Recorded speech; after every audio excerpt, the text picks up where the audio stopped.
Egg ಮತ್ತು egg products ಬಗ್ಗೆ ಮಾತಾಡೋಣ ಇವತ್ತು. ಈಗ ಆಲ್ರೆಡಿ ಎಕ್ಸ್ಪೋರ್ಟ್ ಆಗ್ತಾ ಇರೋದು, ಒಳ್ಳೆ ಪ್ರಾಡಕ್ಟ್ ಎಕ್ಸ್ಪೋರ್ಟ್ ಆಗ್ತಾ ಇರೋದು, ಜೊತೆಗೆ ನೀವು ಒಬ್ಬರೇ ಮಾಡಬೇಕನ್ನೋದೇನಿಲ್ಲ. ಆಲ್ರೆಡಿ ನಾವು ಇಂಡಿಯಾದಿಂದ ಬೇಕಾದಷ್ಟು ಎಕ್ಸ್ಪೋರ್ಟ್ ಆಗ್ತಾ ಇದೆ, ಒಳ್ಳೆ ವಾಲ್ಯೂಮಲ್ಲಿ ಎಕ್ಸ್ಪೋರ್ಟ್ ಆಗ್ತಿದೆ. ವರ್ಲ್ಡ್ ಸೆಕೆಂಡ್ ಲಾರ್ಜೆಸ್ಟ್ ಎಕ್ಸ್ಪೋರ್ಟರ್ ನಾವು. ಸೊ ಹಾಗಾಗಿ ಇಲ್ಲಿ ಯಾವುದೇ ಥರದ ಹೆದರಿಕೆ, ಸರ್ ಈ ಬಿಸ್ನೆಸ್ ನಡೆಯುತ್ತೋ ಇಲ್ವೋ, ನಾಳೆ ನನಗೆ ಆರ್ಡರ್ ಬರುತ್ತೋ ಇಲ್ವೋ, ನಾನು ಹೇಗೆ ಮಾಡಲಿ, ಇಷ್ಟೆಲ್ಲ ಆಪ್ರೇಷನ್ಸ್ಗಳು ಕರೆಂಟ್ಲಿ ಆಗ್ತಾ ಇದೆ. ಸೊ ತಲೆ ಕೆಡಿಸ್ಕೊಳ್ಳೋ ಅವಶ್ಯಕತೆಯೇ ಇಲ್ಲ. ಸೊ ಕರೆಂಟ್ಲಿ ಏನು ಅಂತಂದರೆ, ಬರೀ ಎಗ್ ಪ್ರಾಡಕ್ಟ್ಸ್ ಅಂದರೆ ಟೇಬಲ್ ಎಗ್ಸ್ ಪ್ರಾಡಕ್ಟ್ಸು ಎಲ್ಲನೂ ಸೇರಿಕೊಂಡ್ರೆ ನಿಮಗೆ 142.77 ಬಿಲಿಯನ್ ಆರ್ಡರ್ಸ್ ಇದೆ. ಸೊ ಕರೆಂಟ್ಲಿ ಇಂಡಿಯಾದಿಂದ ಎಕ್ಸ್ಪೋರ್ಟ್ ಆಗ್ತಾ ಇರೋದು, ಅದು ನಿಮಗೆ 23-24 ಇದಕ್ಕಿಂತ ಒಂದು 13-14% ರೈಸ್ ಮಾಡ್ಕೋಬೋದು. ಅದು ನಿಮ್ಮ ಕರೆಂಟ್ ವಾಲ್ಯೂಮ್ ಆಗುತ್ತೆ. ಸೊ ಇದರಲ್ಲಿ ಫ್ರೆಶ್ ಎಗ್ ಎಕ್ಸ್ಪೋರ್ಟ್ ಇರ್ಬೋದು, ಅಥವಾ ನಿಮಗೆ ಎಗ್ ಪ್ರಾಡಕ್ಟ್ಸ್ ಇರ್ಬೋದು, ಎಗ್ ಪೌಡರ್ ಇರ್ಬೋದು, ಎಗ್ ಶೆಲ್ ಪೌಡರ್ ಇರ್ಬೋದು, ಅಥವಾ ನಿಮಗೆ ಬೇರೆ ನೀವು ಎಗ್ಗು ಯೋಕ್ ಆಗಿರ್ಬೋದು, ಅಥವಾ ಎಗ್ ವೈಟ್ ಸಪ್ರೇಟಾಗಿ ನೀವು ಎಕ್ಸ್ಪೋರ್ಟ್ ಮಾಡ್ತಿರ್ಬೋದು.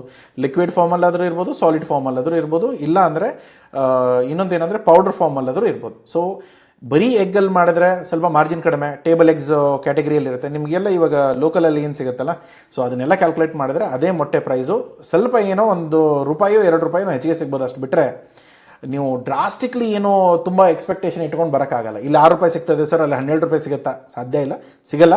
ಅದು ಮತ್ತು ಏನಂತಂದರೆ, ಇವಾಗ ಇಂಟರ್ನ್ಯಾಷನಲ್ ಮಾರ್ಕೆಟಲ್ಲಿ ನೀವು ಯಾವ ಥರ ಪ್ರಾಡಕ್ಟ್ಸ್ ಇದೆ ಅಥವಾ ಯಾವ ಪ್ರಾಡಕ್ಟ್ ವ್ಯಾಲ್ಯೂ ನೀವು ಅವ್ರಿಗೆ ಕೊಡ್ತಾ ಇದ್ದೀರಾ, ಅದು ಕೂಡ ಇಂಪಾರ್ಟೆಂಟ್ ಆಗುತ್ತೆ.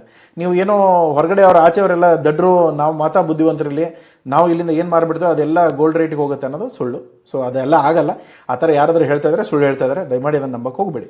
ಸೊ ಏನು ಪ್ರಾಕ್ಟಿಕಲಾಗಿ ಎಕ್ಸ್ಪೋರ್ಟ್ ಆಗ್ಬೋದು, ಏನೆಲ್ಲ ಪ್ರೈಸಲ್ಲಿ ಎಕ್ಸ್ಪೋರ್ಟ್ ಆಗುತ್ತೆ ನಾನು ಹೇಳ್ತೇನೆ. ಅದನ್ನು ನೋಡ್ಕೊಳ್ಳಿ, ಒಂದ್ಸರಿ ಮಾರ್ಕೆಟ್ ಕೂಡ ಟೆಸ್ಟ್ ಮಾಡ್ಕೊಳ್ಳಿ, ಅದಾದಮೇಲೆ ನೀವು ಡಿಸೈಡ್ ಮಾಡ್ಕೊಳ್ಬೋದು. ಸೊ ಗ್ರೋತ್ ಬಂದು ನಿಮಗೆ ಅಪ್ರಾಕ್ಸಿಮೇಟ್ಲಿ ಇಯರ್ ಆನ್ ಇಯರ್ ಒಂದು 3% ಇದೆ. ನಾವು ಗೋಲ್ಡನ್ ಲೈನ್ ಅಂತ ಏನು ಹೇಳ್ತೇವೆ, ಅದು ನಾರ್ಮಲಿ 5% ಅಂತ ಹೇಳ್ತೇವೆ. ಯಾಕೆಂದರೆ ತುಂಬ ಟೈಮ್ವರೆಗೂ ಕಾಂಪಿಟೇಷನ್ ಆಯಿತು, ಬೇರೆ ವಿಷಯಗಳೆಲ್ಲ ನಾವು ಗ್ರೋತ್ ನೋಡ್ಬೋದು. ಆದರೆ ಇವತ್ತಿನ ಟೈಮಲ್ಲಿ ಇಯರ್ ಆನ್ ಇಯರ್ ಗ್ರೋತ್ ಬರೋದು ನಿಮಗೆ 3% ಮಾತ್ರ ಬರುತ್ತೆ. ಇದು ಕೂಡ ನೀವೇನಾದರೂ ವ್ಯಾಲ್ಯೂ ಆ್ಯಡಿಂಗ್ ಮಾಡದೆ ಹೋದರೆ, ವ್ಯಾಲ್ಯೂ ಆ್ಯಡಿಂಗ್ ಮಾಡಿದ್ರೆ ನಿಮ್ಗೆ ಒಳ್ಳೆ ಬಿಸ್ನೆಸ್ ಬರುತ್ತೆ. ಅದೇನು ತಲೆ ಕೆಡಿಸ್ಕೊಳ್ಳೋ ಅವಶ್ಯಕತೆ ಇಲ್ಲ. ಪ್ರತಿಯೊಂದು ಬಿಸ್ನೆಸ್ಸು ನೀವು ಪಿಕ್ ಮಾಡೋ ಪ್ರಾಡಕ್ಟು, ನೀವು ಪಿಕ್ ಮಾಡೋ ಮಾರ್ಕೆಟು, ನೀವು ಏನು ವ್ಯಾಲ್ಯೂ ಆ್ಯಡಿಂಗ್ ಸರ್ವಿಸ್ ಇರುತ್ತೆ ಅದರ ಮೇಲೆ ನಿಮ್ಮ ಪ್ರೈಸಸ್ಗಳು, ಮಾರ್ಜಿನ್ಗಳು ಪ್ರತಿಯೊಂದು ಡಿಸ್ಕ್ಲೋಸ್ ಆಗುತ್ತೆ. ಓಕೆನಾ?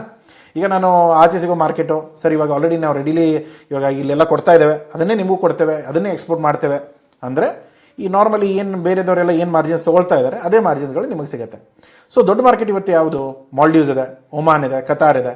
ಸರ್ ಯುದ್ಧ ಆಗ್ತಿದೆ, ಏನು ಕತೆ? ಯುದ್ಧ ಆಗ್ತಾ ಇದೆ, ಜನ ಬದುಕ್ತಾ ಇದ್ದಾರೆ, ಜನ ತಿಂತಾ ಇದ್ದಾರೆ, ಹೋಗುತ್ತೆ. ಕೆಲವೊಂದು ರೂಟ್ಗಳಲ್ಲಿ ಅಷ್ಟೇ ಸಮಸ್ಯೆ ಬರ್ತಾ ಇರೋದು. ಆದರೆ ಒಂದು ವಿಷಯ ಸುಳ್ಳು ಇಲ್ಲದೆ ಇರೋದು ಅಂತಂದರೆ, ಲಾಜಿಸ್ಟಿಕ್ ಪ್ರೈಸ್ಗಳು ಮಾತ್ರ ಏರ್ಕೊಂಡಿದೆ, ಸರಿಯಾಗಿ ಏರ್ಕೊಂಡಿದೆ. ಅದನ್ನು ಏನು ಮಾಡೋಕ್ಕೆ ಬರಲ್ಲ. ಎಲ್ಲದೂ ಫ್ಯೂಲು, ಡೀಸಲು, ಪೆಟ್ರೋಲು ಇದರಲ್ಲೇ ಇದೆ. ಸೊ ಈಗಾದರೆ LPG ಅದು ಇದು ಎಲ್ಲ ಗಲಾಟೆಗಳು ಸ್ಟಾರ್ಟ್ ಆಗ್ತಾ ಇವೆ. ಸೊ ಇನ್ನೂ ಇವಾಗ ಜನ ಅನ್ಸೋದು ಹೇಗೆ ಅಂತಂದರೆ, ಸರ್ ನನ್ನ ಎಕ್ಸ್ಪೋರ್ಟ್ ಬಿಸ್ನೆಸ್ ಅಷ್ಟು ತುಂಬ ಎಫೆಕ್ಟ್ ಆಗಲ್ಲ, ಅಥವಾ ಏನೋ ಆಚೆ ದೇಶದಲ್ಲಿ ಏನು ನಡೀತಾ ಇದೆ ಅದೆಲ್ಲ ನಮಗೆ ಸಮಸ್ಯೆ ಇಲ್ಲ ಅನ್ನೋದಾದರೆ, ಇವತ್ತು ನಿಮಗೇನು LPG ಸಮಸ್ಯೆಗಳಾಗ್ತಾ ಇದೆ ಅದೆಲ್ಲವೂ ಕೂಡ ಅಲ್ಲಿಂದನೇ ಸ್ಟಾರ್ಟ್ ಆಗೋದೇ, ಅಲ್ಲಿಂದ ಬೇರೆ ಎಲ್ಲ ಪ್ರೊಸೆಸ್ಗಳಲ್ಲೆಲ್ಲ ಪೆಟ್ಟು ಬೀಳ್ತಾ ಇದೆ. ಬ್ಲ್ಯಾಕ್ ಮಾರ್ಕೆಟ್ ಮಾಡೋರು ಮಾಡ್ತಾ ಇದ್ದಾರೆ. ಅದೆಲ್ಲ ಏನು ಆರ್ಟಿಫಿಷಿಯಲ್ ಆಗಿನೂ ಕ್ರಿಯೇಟ್ ಮಾಡಿರ್ಬೋದು, ಅಥವಾ ಜೆನ್ಯೂನ್ಲಿ ಕೂಡ ರೀಸನ್ ಇದೆ. ಸೊ ಇವಾಗ ನೀವು ಡಾಲರ್ ಫ್ಲಕ್ಚುಯೇಷನ್ ಇರ್ಬೋದು, ಬೇರೆ ಎಲ್ಲ ಇರ್ಬೋದು, ಅದನ್ನೆಲ್ಲ ನೀವು ಕ್ಯಾಲ್ಕುಲೇಟ್ ಮಾಡಿಕೊಂಡ್ರೆ ಒಂದು ಗ್ಲೋಬಲ್ ಸಿನಾರಿಯೋಲ್ಲಿ ಸಿಗಾಕೊಳ್ತೀರ. ಜನ ಇವತ್ತಿನ ಟೈಮಲ್ಲಿ ಡಿಸ್ಕನೆಕ್ಟೆಡ್. ಅಂದರೆ ಜನ ನನಗೆ ಕನ್ಸಲ್ಟ್ ಮಾಡ್ತಾರೆ ಅಥವಾ ನಾನು ಕನ್ಸಲ್ಟೇಷನ್ ಪ್ರೊವೈಡ್ ಮಾಡುವಾಗ ಜನದ ಯೋಚನೆ ಯಾವ ಥರ ಇದೆ ಅಂತಂದರೆ, ಸರ್ ಇವಾಗ ಆಚೆ ದೇಶದಲ್ಲಿ ಏನೇ ಪ್ರೈಸ್ ಇರ್ಬೋದು ನಾವು ಡಿಸೈಡ್ ಮಾಡ್ಬೋದಲ್ಲ. ಆಚೆ ದೇಶದಲ್ಲಿ ನೀವು ಪ್ರೈಸ್ ಡಿಸೈಡ್ ಮಾಡ್ತೀರಾ, ನಿಮ್ಮ ಪ್ರಾಡಕ್ಟು ನೀವು ಪ್ರೈಸ್ ಡಿಸೈಡ್ ಮಾಡ್ತೀರಾ, ಬಟ್ ತೊಗೊಳ್ಳೋನಿಗೆ 4 ಜನ ಇರ್ತಾರೆ ಬೇರೆ ದೇಶದಿಂದ ಕೊಡೋರು. ಸೊ ಅವಾಗ ಏನಾಗ್ಬಿಡುತ್ತೆ, ನಿಮ್ಮ ಪ್ರಾಡಕ್ಟ್ ಚೆನ್ನಾಗಿದ್ದರೆ, ಏನಾದರೂ ವ್ಯಾಲ್ಯೂ ಆ್ಯಡಿಂಗ್ ಬೆನಿಫಿಟ್ ಇದ್ದರೆ ಅಂದರೆ ಮಾತ್ರ ₹2 ಹೆಚ್ಚಿಗೆ ಯಾರಾದರೂ ಕೊಡ್ತಾರೆ. ಏನು ಬೆನಿಫಿಟ್ ಇಲ್ಲ, ಇವಂದು ಎಲ್ಲರದ್ದು ಸೇಮ್ ಅಂತಂದರೆ ಯಾರು ಕೇಳಕ್ಕೆ ಹೋಗಲ್ಲ. ಸೊ ಆ ವಿಷಯ ತಲೆಯಲ್ಲಿ ಇಟ್ಕೊಳ್ಳಿ. ಸೊ ಇವತ್ತಿನ ಟೈಮಲ್ಲಿ ಯುದ್ಧ ಇರ್ಬೋದು, ಕಡಿಮೆ ಆಗುತ್ತೆ, ಹೋಗುತ್ತೆ, ಏನಾದರೂ ಸೆಟ್ಲ್ ಆಗುತ್ತೆ. ಯಾರ್ಯಾರು ಯುದ್ಧ ಶುರು ಮಾಡಿದಾರೋ ಅವರೇ ಮುಗಿಸೋ ಲೆಕ್ಕದಲ್ಲಿ ನಿಂತ್ಕೊಂಡಿದ್ದಾರೆ. ನೋಡೋಣ ಮುಂದೆ ಎಲ್ಲಿವರೆಗೂ ಹೋಗುತ್ತೆ. ಆದರೆ ಇವತ್ತಿನ ಟೈಮಲ್ಲಿ ಜೆನ್ಯೂನ್ ಆಗಿ ಹೇಳಬೇಕಂದ್ರೆ ಲಾಜಿಸ್ಟಿಕ್ ಪ್ರೈಸ್ಗಳಲ್ಲಿ ಮಾತ್ರ ನಮಗೆ ತುಂಬ ಎಫೆಕ್ಟ್ ಆಗಿದೆ. ಸೊ ಹಾಗಾಗಿ ಕೆಲವೊಂದು ಆರ್ಡರ್ಸ್ಗಳು, ಬಾಯರ್ಸ್ಗಳು ಸ್ವಲ್ಪ ಕ್ಯಾನ್ಸಲ್ ಮಾಡ್ತಾ ಇಲ್ಲ. ಬಟ್ ಆದರೆ ಏನಂತಂದರೆ, ಇವತ್ತು ಬೇಡ, ಸ್ವಲ್ಪ ನೋಡೋಣ, ನಿಂದ್ರೋಣ, ಸ್ವಲ್ಪ ಆರ್ಡರ್ಸ್ಗಳು ಡಿಲೇ ಆಗ್ತಾ ಇದೆ, ಇಲ್ಲಾಂದರೆ ಸ್ವಲ್ಪ ಆರ್ಡರ್ಸ್ಗಳು ಹೋಲ್ಡಲ್ಲಿ ಹೋಗ್ತಾ ಇದೆ. ಅದು ಬಿಟ್ಟರೆ ಬೇರೆ ಏನು ಸಮಸ್ಯೆಗಳಿಲ್ಲ. ಓಕೆ. ಸೊ CAGR ಬಂದು ನಿಮಗೆ ಎಗ್ ಪೌಡರ್ಸ್ಗಾದರೆ 6.4 ಇದೆ. ಅದೇ ನೀವು ಸ್ಟ್ರಾಂಗ್ ಗ್ರೋತ್ ನೋಡಿದರೆ 5.5% CAGRವರೆಗೂ ನೋಡ್ಕೋಬೋದು. ಸೊ ಇಲ್ಲಿ ರೆಗ್ಯುಲರ್ ಆಗಿ ನಿಮ್ಗೆ ಒಳ್ಳೆ ಗ್ರೋತ್ ಇದೆ. ಎಗ್ ಪ್ರಾಡಕ್ಟ್ಸಲ್ಲಿ ಮಾತ್ರ ನೀವು, ಅದು ಎಸ್ಪೆಷಲಿ ಈ powder category, liquid category, frozen cubes, ಆಮೇಲೆ ಎಗ್ ವೈಟ್ ಕ್ಯೂಬ್ ಅಂತ ಸಪ್ರೇಟಾಗಿ ಸಿಗುತ್ತೆ. ಇದನ್ನೆಲ್ಲ ನೀವು ಮಾಡ್ಕೊಳ್ಳೋದಾದರೆ ತುಂಬ ಒಳ್ಳೆ ಪ್ರಾಡಕ್ಟ್ಸ್ಗಳು, ತುಂಬ ಒಳ್ಳೆ ವಾಲ್ಯೂಮಲ್ಲಿ ನೀವು ಎಕ್ಸ್ಪೋರ್ಟ್ ಮಾಡ್ಬೋದು. ಈ ತುಂಬ ಕಂಪ್ನಿಗಳು ಆಲ್ರೆಡಿ ಮಾಡ್ತಾ ಇದೆ. ಏನು ಹೊಸ ನೀವು ಪ್ರಾಡಕ್ಟ್ ಆಗಿ ನೀವು ಹೊಸದಾಗಿ ಏನಾದರೂ ಸ್ಟಾರ್ಟ್ ಮಾಡೋವಂಥ ಅವಶ್ಯಕತೆಗಳೇನಿಲ್ಲ. ಏನು ಚಕ್ರ ಇನ್ನೊಂದು ಸರಿ ನೀವು ಮಾಡಿಕೊಂಡು ಇಲ್ಲ ನಾನು ಹೊಸ ಚಕ್ರ ತಿರುತ್ತೇನೆ ಅನ್ನೋದೇನು ಅವಶ್ಯಕತೆ ಇಲ್ಲ. ಎಲ್ಲರೂ ಮಾಡ್ತಾ ಇರೋದು ಇದೆಲ್ಲ ಕೀ ಪ್ಲೇಯರ್ಸ್ ಇದ್ದಾರೆ, ಆಲ್ರೆಡಿ ದೊಡ್ಡ ವಾಲ್ಯೂಮಲ್ಲಿ ಮಾಡ್ತಾ ಇದ್ದಾರೆ.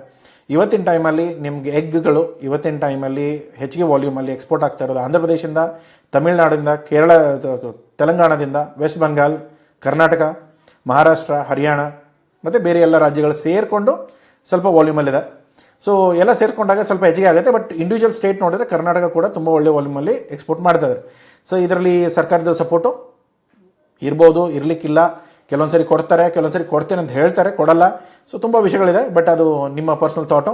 ನೀವು ಯಾವಾಗ ಈ ವಿಡಿಯೋ ನೋಡ್ತಾ ಇದ್ದೀರಾ, ಯಾವಾಗ ನೀವು ಟ್ರೈ ಮಾಡಬೇಕು ಅಂದ್ಕೊಂಡಿದ್ದೀರಾ, ಆವಾಗ ಗೌರ್ಮೆಂಟ್ ಅದ್ರ ಕಡೆ ಚೆಕ್ ಮಾಡ್ಕೊಳ್ಳಿ. ಏನಾದರೂ ಬೆನಿಫಿಟ್ ಇತ್ತು ಅಂದರೆ ಸಿಗುತ್ತೆ, ಇಲ್ಲ ಅಂದರೆ ಏನೂ ಇಲ್ಲ. ಓಕೆನಾ? ಏನೂ ಇಲ್ಲ ಅಂತ ಅಂದ್ಕೊಂಡು ಹೋಗೋದು ಬೆಟರ್ ಅಷ್ಟೇ, ಬೇರೆ ಏನಲ್ಲ. ಸೊ ಇವಾಗ ಪ್ರೈಸಸಲ್ಲಿ ಏನಿರ್ಬೋದು, FOB ಪ್ರೈಸಸ್ ಅಂದರೆ ಇದೆಲ್ಲ ಮುಂಬೈ ಪ್ರೈಸಸ್ಸು. ಸೊ ಇವಾಗ ಮೊಟ್ಟೆಗಳು ಎಲ್ಲಿಂದ ಹೋಗ್ತಾ ಇದೆ, ಎಲ್ಲಿವರೆಗೂ ಹೋಗುತ್ತೆ, ಅಲ್ಲಿಂದ ಎಕ್ಸ್ಪೋರ್ಟ್ ಆಗೋ ಪ್ರೈಸ್ ಏನಿದೆ. ಓಕೆನಾ? ಈಗ ಮುಂಬೈ ಪ್ರೈಸು ಸರ್ ನಮ್ಮ ಬೆಂಗಳೂರು ಪ್ರೈಸ್ ಅಂದರೆ ಒಂದು ಸ್ವಲ್ಪ ಈ ಮೆಟೀರಿಯಲ್ ಎಲ್ಲಿಂದ ಪಿಕ್ ಮಾಡ್ತೀರಾ ಅಲ್ಲಿಂದ ನೀವು ಬೆಂಗಳೂರುವರೆಗೂ ತರೋದು ಏನು ಪ್ರೈಸ್ ಆಗುತ್ತೆ ಅದನ್ನೆಲ್ಲ ಕ್ಯಾಲ್ಕುಲೇಟ್ ಮಾಡ್ಕೊಂಡ್ರೆ ನಿಮಗೂ ಸಿಗುತ್ತೆ. ಏನು ತುಂಬ ದೊಡ್ಡ ರಾಕೆಟ್ ಸೈನ್ಸ್ ಇಲ್ಲ. ಓಕೆನಾ? ಶೆಲ್ಲು ಎಗ್ ವೈಟ್ ಶೆಲ್ಸ್ ಇರ್ಬೋದು, 4.5 ರೂಪಾಯಿ 5.5 ರೂಪಾಯಿವರೆಗೂ ಸಿಗುತ್ತೆ. ಬ್ರೌನ್ ಶೆಲ್ಸು, ಇದರಲ್ಲಿ ಬ್ರೌನ್ ಶೆಲ್ಸಲ್ಲಿ ಇವತ್ತಿನ ಟೈಮಲ್ಲಿ ಅಡಲ್ಟ್ರೇಟೆಡ್ ಬರುತ್ತೆ, ಅದರಲ್ಲಿ ಏನೂ ವ್ಯಾಲ್ಯೂ ಇಲ್ಲ. ಒಂದು ವೇಳೆ ನಿಮ್ಮ ಸರ್ಟಿಫಿಕೇಟ್ಸಲ್ಲಿ ಏನಾದರೂ ವ್ಯತ್ಯಾಸ ಕಾಣ್ತಾ ಇದ್ದರೆ ಮಾತ್ರ ನಿಮ್ಗೆ ವ್ಯಾಲ್ಯೂ ಸಿಗುತ್ತೆ, ಇಲ್ಲಾಂದರೆ ಅದನ್ನು ನೀವು ತಲೆ ಕೆಡಿಸ್ಕೊಳ್ಳೋ ಅವಶ್ಯಕತೆಗಳಿಲ್ಲ. ಫ್ರೀ ರೇಂಜ್ ಎಗ್ಸ್ ಇರ್ಬೋದು. ಫ್ರೀ ರೇಂಜಲ್ಲಿ ಈ ಆಚೆ ಓಡಾಡ್ತಿರೋ ಕೋಳಿಗಳು ಅದೆಲ್ಲ ಬಂದು ನಿಮ್ಗೆ 8 ರಿಂದ 12 ಸಿಗುತ್ತೆ. ಆರ್ಗ್ಯಾನಿಕ್ ಬಂದು ನಿಮಗೆ 12 to 18 ಸಿಗುತ್ತೆ. ಹ್ಯಾಚಿಂಗ್ಸ್ ಏನು ಎಗ್ಸ್ ಇದೆಯಲ್ಲ ಅದು ಬಂದು ನಿಮಗೆ 15 to 25 ಬರುತ್ತೆ. ಬೇರೆ ನೀವು ಬೇರೆ ಪಕ್ಷಿಗಳ ಎಗ್ಸ್ ಇರ್ಬೋದು, ಅದು ನಿಮಗೆ 3 to 5 ಇರ್ಬೋದು, 8 to 12 ಇರ್ಬೋದು, ಡಿಪೆಂಡ್ ಆಗುತ್ತೆ ಯಾವ ಬರ್ಡು ಏನು ಅಂತ. ಅದೇ ನೀವು ವ್ಯಾಲ್ಯೂ ಆ್ಯಡಿಂಗ್ ಮಾಡೋದಾದರೆ ಇವಾಗ ಇದರಿಂದನೇ ಬರುತ್ತೆ. ಬಟ್ ಆದರೆ ಏನು ಇದೆಲ್ಲ ನೀವು ಹೇಗಿರುತ್ತೆ ಹಾಗೆ ಮಾರೋದಾದರೆ ನಿಮ್ಮ ಕಾಂಪಿಟೇಷನ್ನು ತುಂಬ ಕಡಿಮೆ ಏನಾಗಲ್ಲ. ಇವಾಗ ಏನು ಗೊತ್ತಾ, ಯಾವಾಗಲೂ ಕೂಡ ಎಲ್ಲರೂ ಮಾಡ್ತಾ ಇರೋ ಕೆಲಸ ಅಥವಾ ಸಲೀಸಾಗಿ ಆಗೋ ಕೆಲಸ ಅದನ್ನು ಬಿಟ್ಟು ನೀವು ಸ್ವಲ್ಪ ಏನಾದರೂ ಕಾಂಪ್ಲಿಕೇಟ್ ಮಾಡಿಕೊಂಡು ಸ್ವಲ್ಪ ವಿಷಯಗಳನ್ನ ಹೆಚ್ಚಿಗೆ ಮಾಡಿದರೆ ಅಥವಾ ಅನುಕೂಲ ಹೆಚ್ಚಿಗೆ ಮಾಡಿಕೊಟ್ರೆ ನಿಮಗೆ ಬೆನಿಫಿಟ್ ಆಬ್ವಿಯಸ್ಲಿ ಆಗುತ್ತೆ. ಜನ ಅದಕ್ಕೆ ದುಡ್ಡು ಕೊಡ್ತಾರೆ. ಅದೇ ನೀವು ಏನು ಬರುತ್ತೆ ಅದನ್ನೇ ಕೊಡ್ತಾ ಇದ್ದೇನೆ ಅಂದರೆ ದೆನ್ ಎಲ್ಲರಿಗೂ ಏನು ಸಿಗ್ತಾ ಇದೆ ಅದೇ ನಿಮಗೂ ಕೂಡ ಸಿಗೋದು. ಓಕೆನಾ? ಇಲ್ಲಿ ಹೋಲ್ ಎಗ್ ಪೌಡರ್ ಆದರೆ ಇದನ್ನು ಫಸ್ಟು ಬ್ರೇಕ್ ಮಾಡಿ, ಪ್ರೊಸೆಸ್ ಮಾಡಿ, ಅದನ್ನು ಬೀಟ್ ಮಾಡಿ, ಅದನ್ನು ಡ್ರೈ ಮಾಡಿ, ಅದರ ಪೌಡರ್ಸ್ ಫಾರ್ಮಲ್ಲಿ ಬಂದಾಗ ನಿಮಗೆ per kg 350 to 500 rupees per kg ಬೀಳುತ್ತೆ. ಅದೇ ಬಂದು ಎಗ್ ವೈಟ್ ಪೌಡರ್ಸ್ ಆದರೆ ನಿಮ್ಗೆ 600 to 1000 ಬರುತ್ತೆ. ಯೋಕ್ ಆದರೆ ನಿಮಗೆ 400 to 700 ಬರುತ್ತೆ. ಯೋಕ್ ಅಂದರೆ ಒಳಗಡೆ ಇರೋ ಯೆಲ್ಲೋ ಕಲರ್ದು ಇರುತ್ತಲ್ಲ ಅದು. ಓಕೆ? ಎಗ್ ಶೆಲ್ ಪೌಡರು ಇದು ನಾವು ನಾರ್ಮಲಿ ವೇಸ್ಟ್ ಅಂತ ಹೇಳ್ತೇವೆ, ಆಚೆ ಬಿಸಾಕೋದು. ಸೊ ಇದನ್ನು ನೀವು 50 to 150ವರೆಗೂ ನೀವು ಎಗ್ ಶೆಲ್ ಪೌಡರ್ ಕೂಡ ಮಾರ್ಬೋದು. ಲಿಕ್ವಿಡ್ ಹೋಲ್ ಎಗ್ಗು ಇದು ನಿಮ್ಗೆ 80 to 120 per ಲೀಟ್ರ್ ಬರುತ್ತೆ. ಯಾಕೆಂದರೆ ನಾರ್ಮಲಿ ಡ್ರೈ ಮಾಡಿದಾಗ ಆಲ್ಮೋಸ್ಟ್ ಮಾಯಿಶ್ಚರ್ ಎಲ್ಲ ಹೋಗಿಬಿಡುತ್ತೆ, ಆವಾಗ ಏನಾಗುತ್ತೆ ವಾಲ್ಯೂಮ್ ಕಡಿಮೆ ಆಗುತ್ತೆ. ಸೊ ಅದೇ ನೀವು ಲಿಕ್ವಿಡ್ ಫಾರ್ಮಲ್ಲಿದ್ದಾಗ ಸೊ ಬೆಟರು. ಇನ್ನೊಂದು ನಿಮಗೆ ಇದರಲ್ಲಿ ಮೆನ್ಷನ್ ಆಗದಿರೋದು ಫ್ರೋಝನ್, ಅದು ಕೂಡ ಒಳ್ಳೆ ವಾಲ್ಯೂಮಲ್ಲಿ ಎಕ್ಸ್ಪೋರ್ಟ್ ಆಗುತ್ತೆ, ಅದನ್ನು ಕೂಡ ನೋಡ್ಕೊಳ್ಳಿ. ಬಟ್ ಸಪ್ಲೈ ಚೈನಲ್ಲಿ -18 ಡಿಗ್ರಿಗೆ ಹೋಗುತ್ತೆ. ಓಕೆನಾ? ಸೊ ಬೇರೆ ಏನು ನೋಡಿದರೆ ನಿಮ್ಗೆ ಒಳ್ಳೊಳ್ಳೆ ಪ್ರೈಸಸ್ ಇದೆ. ಬೇರೆ ಯಾವ ಪರ್ಪಸ್ಗಿದೆ ಅಥವಾ ಕಸ್ಟಮರಿಗೆ ನೀವು ಏನಾದರೂ ಬೇರೆ ರಿಕ್ವೈರ್ಮೆಂಟ್ ಅವರಾಗೆ ಕೊಟ್ಟರು ಅಂದರೆ, ಎಸ್ಪೆಷಲಿ ಈ ಫಾರ್ಮಾಸ್ಯೂಟಿಕಲ್ ಕ್ಯಾಟಗರಿ ಅವರು ಏನಾದರೂ ಕೊಡ್ತಾ ಇದ್ದಾರೆ ಅಥವಾ ಕಾಸ್ಮೆಟಿಕ್ ಇಂಡಸ್ಟ್ರಿಯವರು ಇವರೆಲ್ಲ ಏನಂದರೆ ಪ್ರೀಮಿಯಂ ಪ್ರಾಡಕ್ಟ್ಸು. ಬಟ್ ಆದರೆ ಅವರು ಎಲ್ಲ ರೂಲ್ಸು ರೆಗ್ಯುಲೇಷನ್ಸ್ಗಳು ಎಲ್ಲ ತುಂಬ ಟೈಟಾಗಿರುತ್ತೆ, ನೋಡ್ಕೊಂಡ್ಬಿಟ್ಟು ಮಾಡ್ಕೊಳ್ಳಿ. ಸೊ ರಾ ಮೆಟೀರಿಯಲ್ ಬಂದು 45 to 55%, ಪ್ರೊಸೆಸಿಂಗ್ ಒಂದು 12 to 18% ಬೀಳುತ್ತೆ, ಲಾಜಿಸ್ಟಿಕ್ 10 to 15%. ಇವತ್ತಿನ ಟೈಮಲ್ಲಿ ಆಲ್ಮೋಸ್ಟ್ 25 to 32%ವರೆಗೂ ಏರ್ಕೊಂಡಿದೆ. ಓವರ್ ಹೆಡ್ ಕಾಸ್ಟ್ ಬಂದು ನಿಮಗೆ 8 to 12%, ಮತ್ತು ಮಾರ್ಜಿನ್ ಬಂದು 10 to 20% ಆರಾಮಾಗಿ ತೆಗಿಬೋದು. ಸೊ ಇದು ನೀವು ಎಗ್ ವೈಟಿಗೆ ಆದರೆ ಬರೀ ಎಗ್ ಶೆಲ್ಲು ಅಂದರೆ ಬೇಸಿಕ್ಲಿ ರಾ ಎಗ್ಸ್ಗಳು, ಟೇಬಲ್ ಎಗ್ಸ್ಗಳಿಗೆ ಅಂದರೆ ಇಷ್ಟು ಮಾರ್ಜಿನ್ ಇಲ್ಲ, ಸ್ವಲ್ಪ ಕಡಿಮೆ ಮಾರ್ಜಿನಲ್ಲಿ ಕೆಲಸ ಮಾಡಬೇಕು. ಪೇಮೆಂಟ್ಸ್ಗಳು ಸ್ವಲ್ಪ ಸುಮಾರಾಗಿ ಸಿಗುತ್ತೆ. ಬಟ್ ಬೇರೆ ವಿಷಯಗಳೆಲ್ಲ ಆದರೆ ನಿಮ್ಗೆ ಒಳ್ಳೆ ಮಾರ್ಜಿನ್ಸ್ಗಳಿದೆ, ಅಡ್ವಾನ್ಸ್ ಪೇಮೆಂಟ್ ಕೂಡ ಸಿಗುತ್ತೆ. ರೆಗ್ಯುಲೇಟರಿ ಕಂಪ್ಲೈನ್ಸಸ್ ಏನು ಇವತ್ತಿನ ಟೈಮಲ್ಲಿ IEC ಮ್ಯಾಂಡೇಟ್ರಿ ಬೇಕಾಗಿರೋದು, IEC ಅಪೆಡಾ ಬೇಕು, ಆಮೇಲೆ FSSAI ಸೆಂಟ್ರಲ್ ಲೈಸೆನ್ಸ್ ಬೇಕು, IEC ಈ ಸರ್ಟಿಫಿಕೇಟ್ಗಳನ್ನ ಮಾಡ್ತೀವಲ್ಲ ನಾವು, ಈ ಪ್ರಾಡಕ್ಟ್ಗಳು ಎಷ್ಟು ಚೆನ್ನಾಗಿದೆ ಅನ್ನೋದು, ಅವಾಗ ನಾವು ಏನು ಮಾಡ್ತೇವೆ, ಇನ್ಸ್ಪೆಕ್ಷನ್ ಮಾಡಿಸ್ಕೊಳ್ತೇವೆ. ಎಕ್ಸ್ಪೋರ್ಟ್ ಇನ್ಸ್ಪೆಕ್ಷನ್ ಕೌನ್ಸಿಲ್, ಅಲ್ಲಿಂದ ನೀವು ಪರ್ ಶಿಪ್ಮೆಂಟು ಅದರ ಕ್ವಾಲಿಟಿ ಏನೋ, ಹೆಲ್ತ್ ಏನೋ, ಯಾವ ಥರ ಇದೆ ಏನಂತಂದರೆ ಈ ಚಿಕನ್ಗಳು ಇವೆಲ್ಲ ಬರ್ಡ್ ಕ್ಯಾಟಗರಿಯಲ್ಲಿ ಬರುತ್ತಲ್ಲ, ಇವಕ್ಕೆಲ್ಲ ಒಂಥರ ರೋಗ ಬಡ್ಕೊಳುತ್ತೆ ಅವಾಗವಾಗ, ಈ ಬರ್ಡ್ ಫ್ಲೂ ಅಂತ ಹೇಳ್ತೇವೆ. ಆ ಥರ ಏನಾದರೂ ಒಂದು ಕಂಟೈನರಲ್ಲಿ ಆಗಿತ್ತು ಅಂದರೂ ಕೂಡ ಅವ್ರು ಏನು ಮಾಡ್ತಾರೆ, ಇಡೀ ಕಂಟೈನರ್ ಬ್ಯಾನ್ ಮಾಡಿಬಿಡ್ತಾರೆ. ಆ ದೇಶದಿಂದ ಬರೋ ಎಲ್ಲ ಕಂಟೈನರು ಬ್ಯಾನ್ ಮಾಡ್ತಾರೆ. ಸೊ ಆ ಥರ ಸಮಸ್ಯೆಗಳು ಬರಬಾರ್ದು ಅನ್ನೋದಾದರೆ ನೀವು ದಯಮಾಡಿ ಅದನ್ನು ಟೆಸ್ಟ್ ಮಾಡಿಕೊಂಡು ನಿಮ್ಮ ಎಗ್ಗಳು ಕರೆಕ್ಟಾಗಿದೆ, ಪ್ರಾಪರ್ ಸರ್ಟಿಫಿಕೇಟಲ್ಲಿದೆ, ಪ್ರಾಪರ್ ನಾವು ಮೇಂಟೈನ್ ಮಾಡಿದ್ದೇವೆ, ಇದೆಲ್ಲ ರೆಕಾರ್ಡ್ಸ್ ಇದೆ ಅಂತ ಪ್ರೂವ್ ಮಾಡಿದರೆ ನೀವು ದಾಟ್ಕೊಳ್ತೀರಾ. ಇಲ್ಲ ಅಂದರೆ ನಿಮ್ಮ ಕಂಟೈನರ್ಗಳು ರಿಜೆಕ್ಟ್ ಆಗೋದು 100% ಗ್ಯಾರಂಟಿ. ಸರ್ ಇರೋ ಮಾರ್ಜಿನೇ ಕಡಿಮೆ, ಸೊ ಇರೋ ಮಾರ್ಜಿನ್ ಕಡಿಮೆ ಅಂದರೆ ಅದು ನಾರ್ಮಲಿ ಟೇಬಲ್ ಎಗ್ಸ್ ಅವರೆಲ್ಲ ಇಷ್ಟು ತಲೆ ಕೆಡಿಸ್ಕೊಳ್ಳೋದಿಲ್ಲ, ಅವ್ರ ಕಂಟೈನರ್ ರಿಜೆಕ್ಟ್ ಆದರೂ ಇಷ್ಟು ದೊಡ್ಡ ಲಾಸು ಆಗಲ್ಲ ಅವ್ರಿಗೆ. ಸೊ ಅದು ನಡೆದೋಗುತ್ತೆ, ನೋಡ್ಕೊಳ್ಳಿ.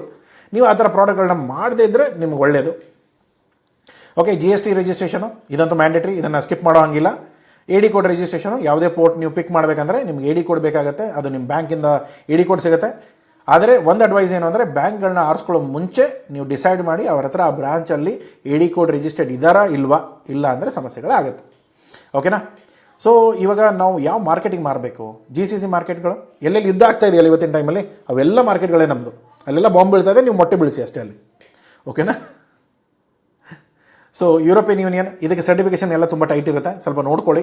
ಇವತ್ತಿನ ಟೈಮಲ್ಲಿ ಮಾರ್ಕೆಟಿಂಗ್ ಕಾಸ್ಟ್ಗಳು ತುಂಬ ಹೈ ಇದೆ ಯುರೋಪಿಯನ್ ಯೂನಿಯನಲ್ಲಿ. ಬಟ್ ಆದರೆ ಏನು ಫ್ರೀ ಟ್ರೇಡ್ ಅಗ್ರಿಮೆಂಟ್ ಆಗಿದೆ, ಇನ್ನು ಮುಂದೆ ಎಕ್ಸಿಕ್ಯೂಟ್ ಆಗುತ್ತೆ, ಮುಂದೆ ಬೆನಿಫಿಟ್ ಬರುತ್ತೆ, ದೆನ್ ಕನ್ಸಿಡರ್. ಜಪಾನಲ್ಲಿ ಸರ್ಟಿಫಿಕೇಷನ್ ತೊಗೊಂಡ್ರೆ ನಿಮ್ಗೆ ರೆಗ್ಯುಲರ್ಲಿ ಸಪ್ಲೈ ಮಾಡೋ ಕ್ವಾಲಿಟಿ ಏನಿದೆ ಅದರಲ್ಲಿ ಏನೂ ಕಾಂಪ್ರಮೈಸ್ ನಡೆಯಲ್ಲ. ಅವರೊಂದು ಸ್ವಲ್ಪ ಹೇಗೆ ಅಂತಂದರೆ ಈ ಥರ ಆಗಬೇಕಂದ್ರೆ ಇದೇ ಥರನೇ ಆಗಬೇಕು, ಈ ಥರ ಪ್ಯಾರಾಮೀಟರ್ಸ್ ಇರಬೇಕಂದ್ರೆ ಅದೇ ಥರನೇ ಇರಬೇಕು, ಅದಕ್ಕೇನು ವ್ಯತ್ಯಾಸ ಕೂಡ ನಡೆಯೋಂಗಿಲ್ಲ. USA ಟ್ರಂಪ್ ಇರೋವರೆಗೂ ಗೊತ್ತಿಲ್ಲ, ಇವತ್ತಿನ ಮೊಟ್ಟೆ ಡಿಸ್ಪ್ಯಾಚ್ ಆಗೋವರೆಗೂ 10% ಇರುತ್ತೆ, ನಾಳೆ ಹೋಗೋಷ್ಟರಲ್ಲಿ 25% ಆಗುತ್ತೆ. ಅದು ಮುಟ್ಟಿ ಅವ್ರಿಗೆ ಡೆಲಿವರಿ ಆಗೋಷ್ಟರಲ್ಲಿ 50% ಡ್ಯೂಟಿ ಕೂಡ ಬಿದ್ದಿರ್ಬೋದು, ಹೇಳಕ್ಕೆ ಬರಲ್ಲ. ಆ ಮನುಷ್ಯ ಮಲ್ಕೊಂಡಿದ್ಮೇಲೆ ಏನು ಮಾತಾಡ್ತಾನೆ ಅವನಿಗೆ ಗೊತ್ತು. ಆಸಿಯನ್ ನೇಷನ್ಸಲ್ಲಿ ಆರಾಮಾಗಿ ಮಾಡ್ಕೋಬೋದು. ಅಕ್ಕಪಕ್ಕ ಅಂದರೆ ಈ ಚೆನ್ನೈ ಸೈಡ್ ಅಂದರೆ ಬೇ ಆಫ್ ಬೆಂಗಾಲ್ ಸೈಡು ಮಾರ್ಕೆಟ್ಸ್ಗಳಲ್ಲೆಲ್ಲ ಒಳ್ಳೆ ಪ್ರೈಸಲ್ಲಿ ಎಕ್ಸ್ಪೋರ್ಟ್ ಆಗ್ತಾಯಿದೆ. ತಲೆನೋವು ಕಡಿಮೆ, ಡಿಸ್ಪ್ಯಾಚ್ ಟರ್ನ್ ಅರೌಂಡ್ ಟೈಮ್ ಕಡಿಮೆ. ಯಾಕೆಂದರೆ ಸಿಂಗಾಪುರ್ ಆಗಿರ್ಬೋದು, ಮಲೇಷಿಯಾ ಆಗಿರ್ಬೋದು, ಥೈಲ್ಯಾಂಡ್ ಆಗಿರ್ಬೋದು, ಫಿಲಿಪೈನ್ಸ್ ಆಗಿರ್ಬೋದು, ಇಲ್ಲೆಲ್ಲ ಆಲ್ರೆಡಿ ಎಗ್ಸ್ಗಳು ಏನು ತುಂಬ ದೊಡ್ಡದು ಪ್ರಾಡಕ್ಟ್ಸ್ ನಮ್ಮದು ಅಥವಾ ಬೇರೆ ವೆರೈಟಿ ಆ ಥರ ನಾರ್ಮಲ್ ಎಗ್ಸ್ಗಳಿಗಿಲ್ಲ. ಬಟ್ ಅದೇ ನೀವು ಲಿಕ್ವಿಡ್ ಎಗ್ಸು, ಈ ಪೌಡರು ಅದು ಇದು ಮಾಡಿದಾಗ ತುಂಬ ಮಾರ್ಕೆಟ್ಗಳು ಓಪನ್ ಆಗುತ್ತೆ. ಅದನ್ನು ನೋಡಿಕೊಂಡು ನೀವು ಪ್ಲ್ಯಾನ್ ಮಾಡ್ಕೊಳ್ಬೋದು. ಆಸ್ಟ್ರೇಲಿಯಾ ಆದರೆ ಫ್ರೀ ಟ್ರೇಡ್ ಅಗ್ರಿಮೆಂಟ್ ಆಲ್ರೆಡಿ ಇದೆ, ಎಗ್ ಕೂಡ ಅದರಲ್ಲಿ ಇರೋದ್ರಿಂದ ನಿಮಗೆ ಬೆನಿಫಿಟ್ ಸಿಗುತ್ತೆ, ನೋಡ್ಕೊಳ್ಳಿ, ಚೆಕ್ ಮಾಡ್ಕೊಳ್ಳಿ. ಓಕೆನಾ? ಫ್ರೆಶ್ ಎಗ್ಸು ನಿಮಗೆ ನಾರ್ಮಲಿ ಡಿಸ್ಪ್ಯಾಚ್ ಮಾಡುವಾಗ 4 to 10 ಡಿಗ್ರಿ ಸೆಲ್ಸಿಯಸ್ಸು, ಲಿಕ್ವಿಡ್ ಆದರೆ 0 to 4 degree Celsius, chilled temperature ಅಂತ ಹೇಳ್ತೇವೆ. ನಾರ್ಮಲಿ ಎಗ್ ಪೌಡರ್ ಆದರೆ ನಾರ್ಮಲ್ ಟೆಂಪ್ರೇಚರಲ್ಲಿ ಇಡ್ಬೋದು, ಜಾರಲ್ಲಿರುತ್ತೆ, ಬ್ಯಾಗಲ್ಲಿ ಬರುತ್ತೆ. ಬಿಟ್ಟರೆ ನಿಮಗೆ ಟಬ್ಬಲ್ಲಿ ಬರುತ್ತೆ, ಟಬ್ ಅಂದರೆ ಇದು ಈ ಕ್ಯಾನ್ಗಳು ಬರುತ್ತಲ್ಲ ಆ ಥರದ್ದು.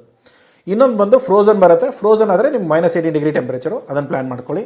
ನಾರ್ಮಲಿ ಇವಾಗ ಆಂಧ್ರ, ತಮಿಳ್ನಾಡು, ಕರ್ನಾಟಕ ಇವೆಲ್ಲವೂ ಕೂಡ ಚೆನ್ನೈ ಪೋರ್ಟ್ ಯೂಸ್ ಮಾಡ್ತಾರೆ. JNPT ಇದೆ, ಮಹಾರಾಷ್ಟ್ರ, ಗುಜರಾತ್ ಆ ಬೆಲ್ಟ್ ಎಲ್ಲ. ಬಿಟ್ಟರೆ ಮುಂಡ್ರಾ ಇದೆ, ಕೃಷ್ಣಪಟ್ಟಣಂ ಪ್ಲ್ಯಾನ್ ಮಾಡ್ಕೊಳ್ಬೋದು. ಓಕೆನಾ? ಸೊ ಇವಾಗ ನೀವು ಯಾವ ಮಾಡೆಲಲ್ಲಿ ಕೆಲಸ ಮಾಡ್ಬೋದು? ಸರ್ ಮ್ಯಾನುಫ್ಯಾಕ್ಚರ್ ಕಮ್ ಎಕ್ಸ್ಪೋರ್ಟರ್ ಅಂದರೆ ಒಂದು 3.5 to 28 ಕೋಟಿ ಖರ್ಚು ಬರುತ್ತೆ. ಇವಾಗ ಯಾವ ಥರ ನೀವು ಕ್ಯಾಲ್ಕುಲೇಟ್ ಮಾಡ್ತೀರಾ ಇದನ್ನು? ಸರ್ ಇಷ್ಟು ಕಾಸ್ಟ್ ಬರುತ್ತಾ? ನೀವು ಎಷ್ಟು ದೊಡ್ಡ ಮೆಷಿನ್ಗಳನ್ನ ಹಾಕಬೇಕು ಅಂದ್ಕೊಂಡಿದ್ದೀರಾ? ಎಷ್ಟು ವಾಲ್ಯೂಮಲ್ಲಿ ನೀವು ಮಾಡ್ಬೇಕು ಅಂದ್ಕೊಂಡಿದ್ದೀರಾ? ಇದೆಲ್ಲ ಒಂದು ರೇಂಜ್ ಕೊಡ್ತೇವೆ. ಅದರ ಅರ್ಥ ಏನಂತಂದರೆ ಇದೇ ರೇಂಜಲ್ಲಿ ನೀವು ಕೆಲಸ ಮಾಡಬೇಕು. ಸರ್ ಮಷಿನ್ಗಳು ಚೀಪಾಗಿ ಸಿಗುತ್ತಲ್ಲ, ಇಷ್ಟೆಲ್ಲ ಖರ್ಚು ಯಾಕೆ? ಕಡಿಮೆನೂ ಆಗುತ್ತೆ, ದೊಡ್ಡದು ಆಗುತ್ತೆ.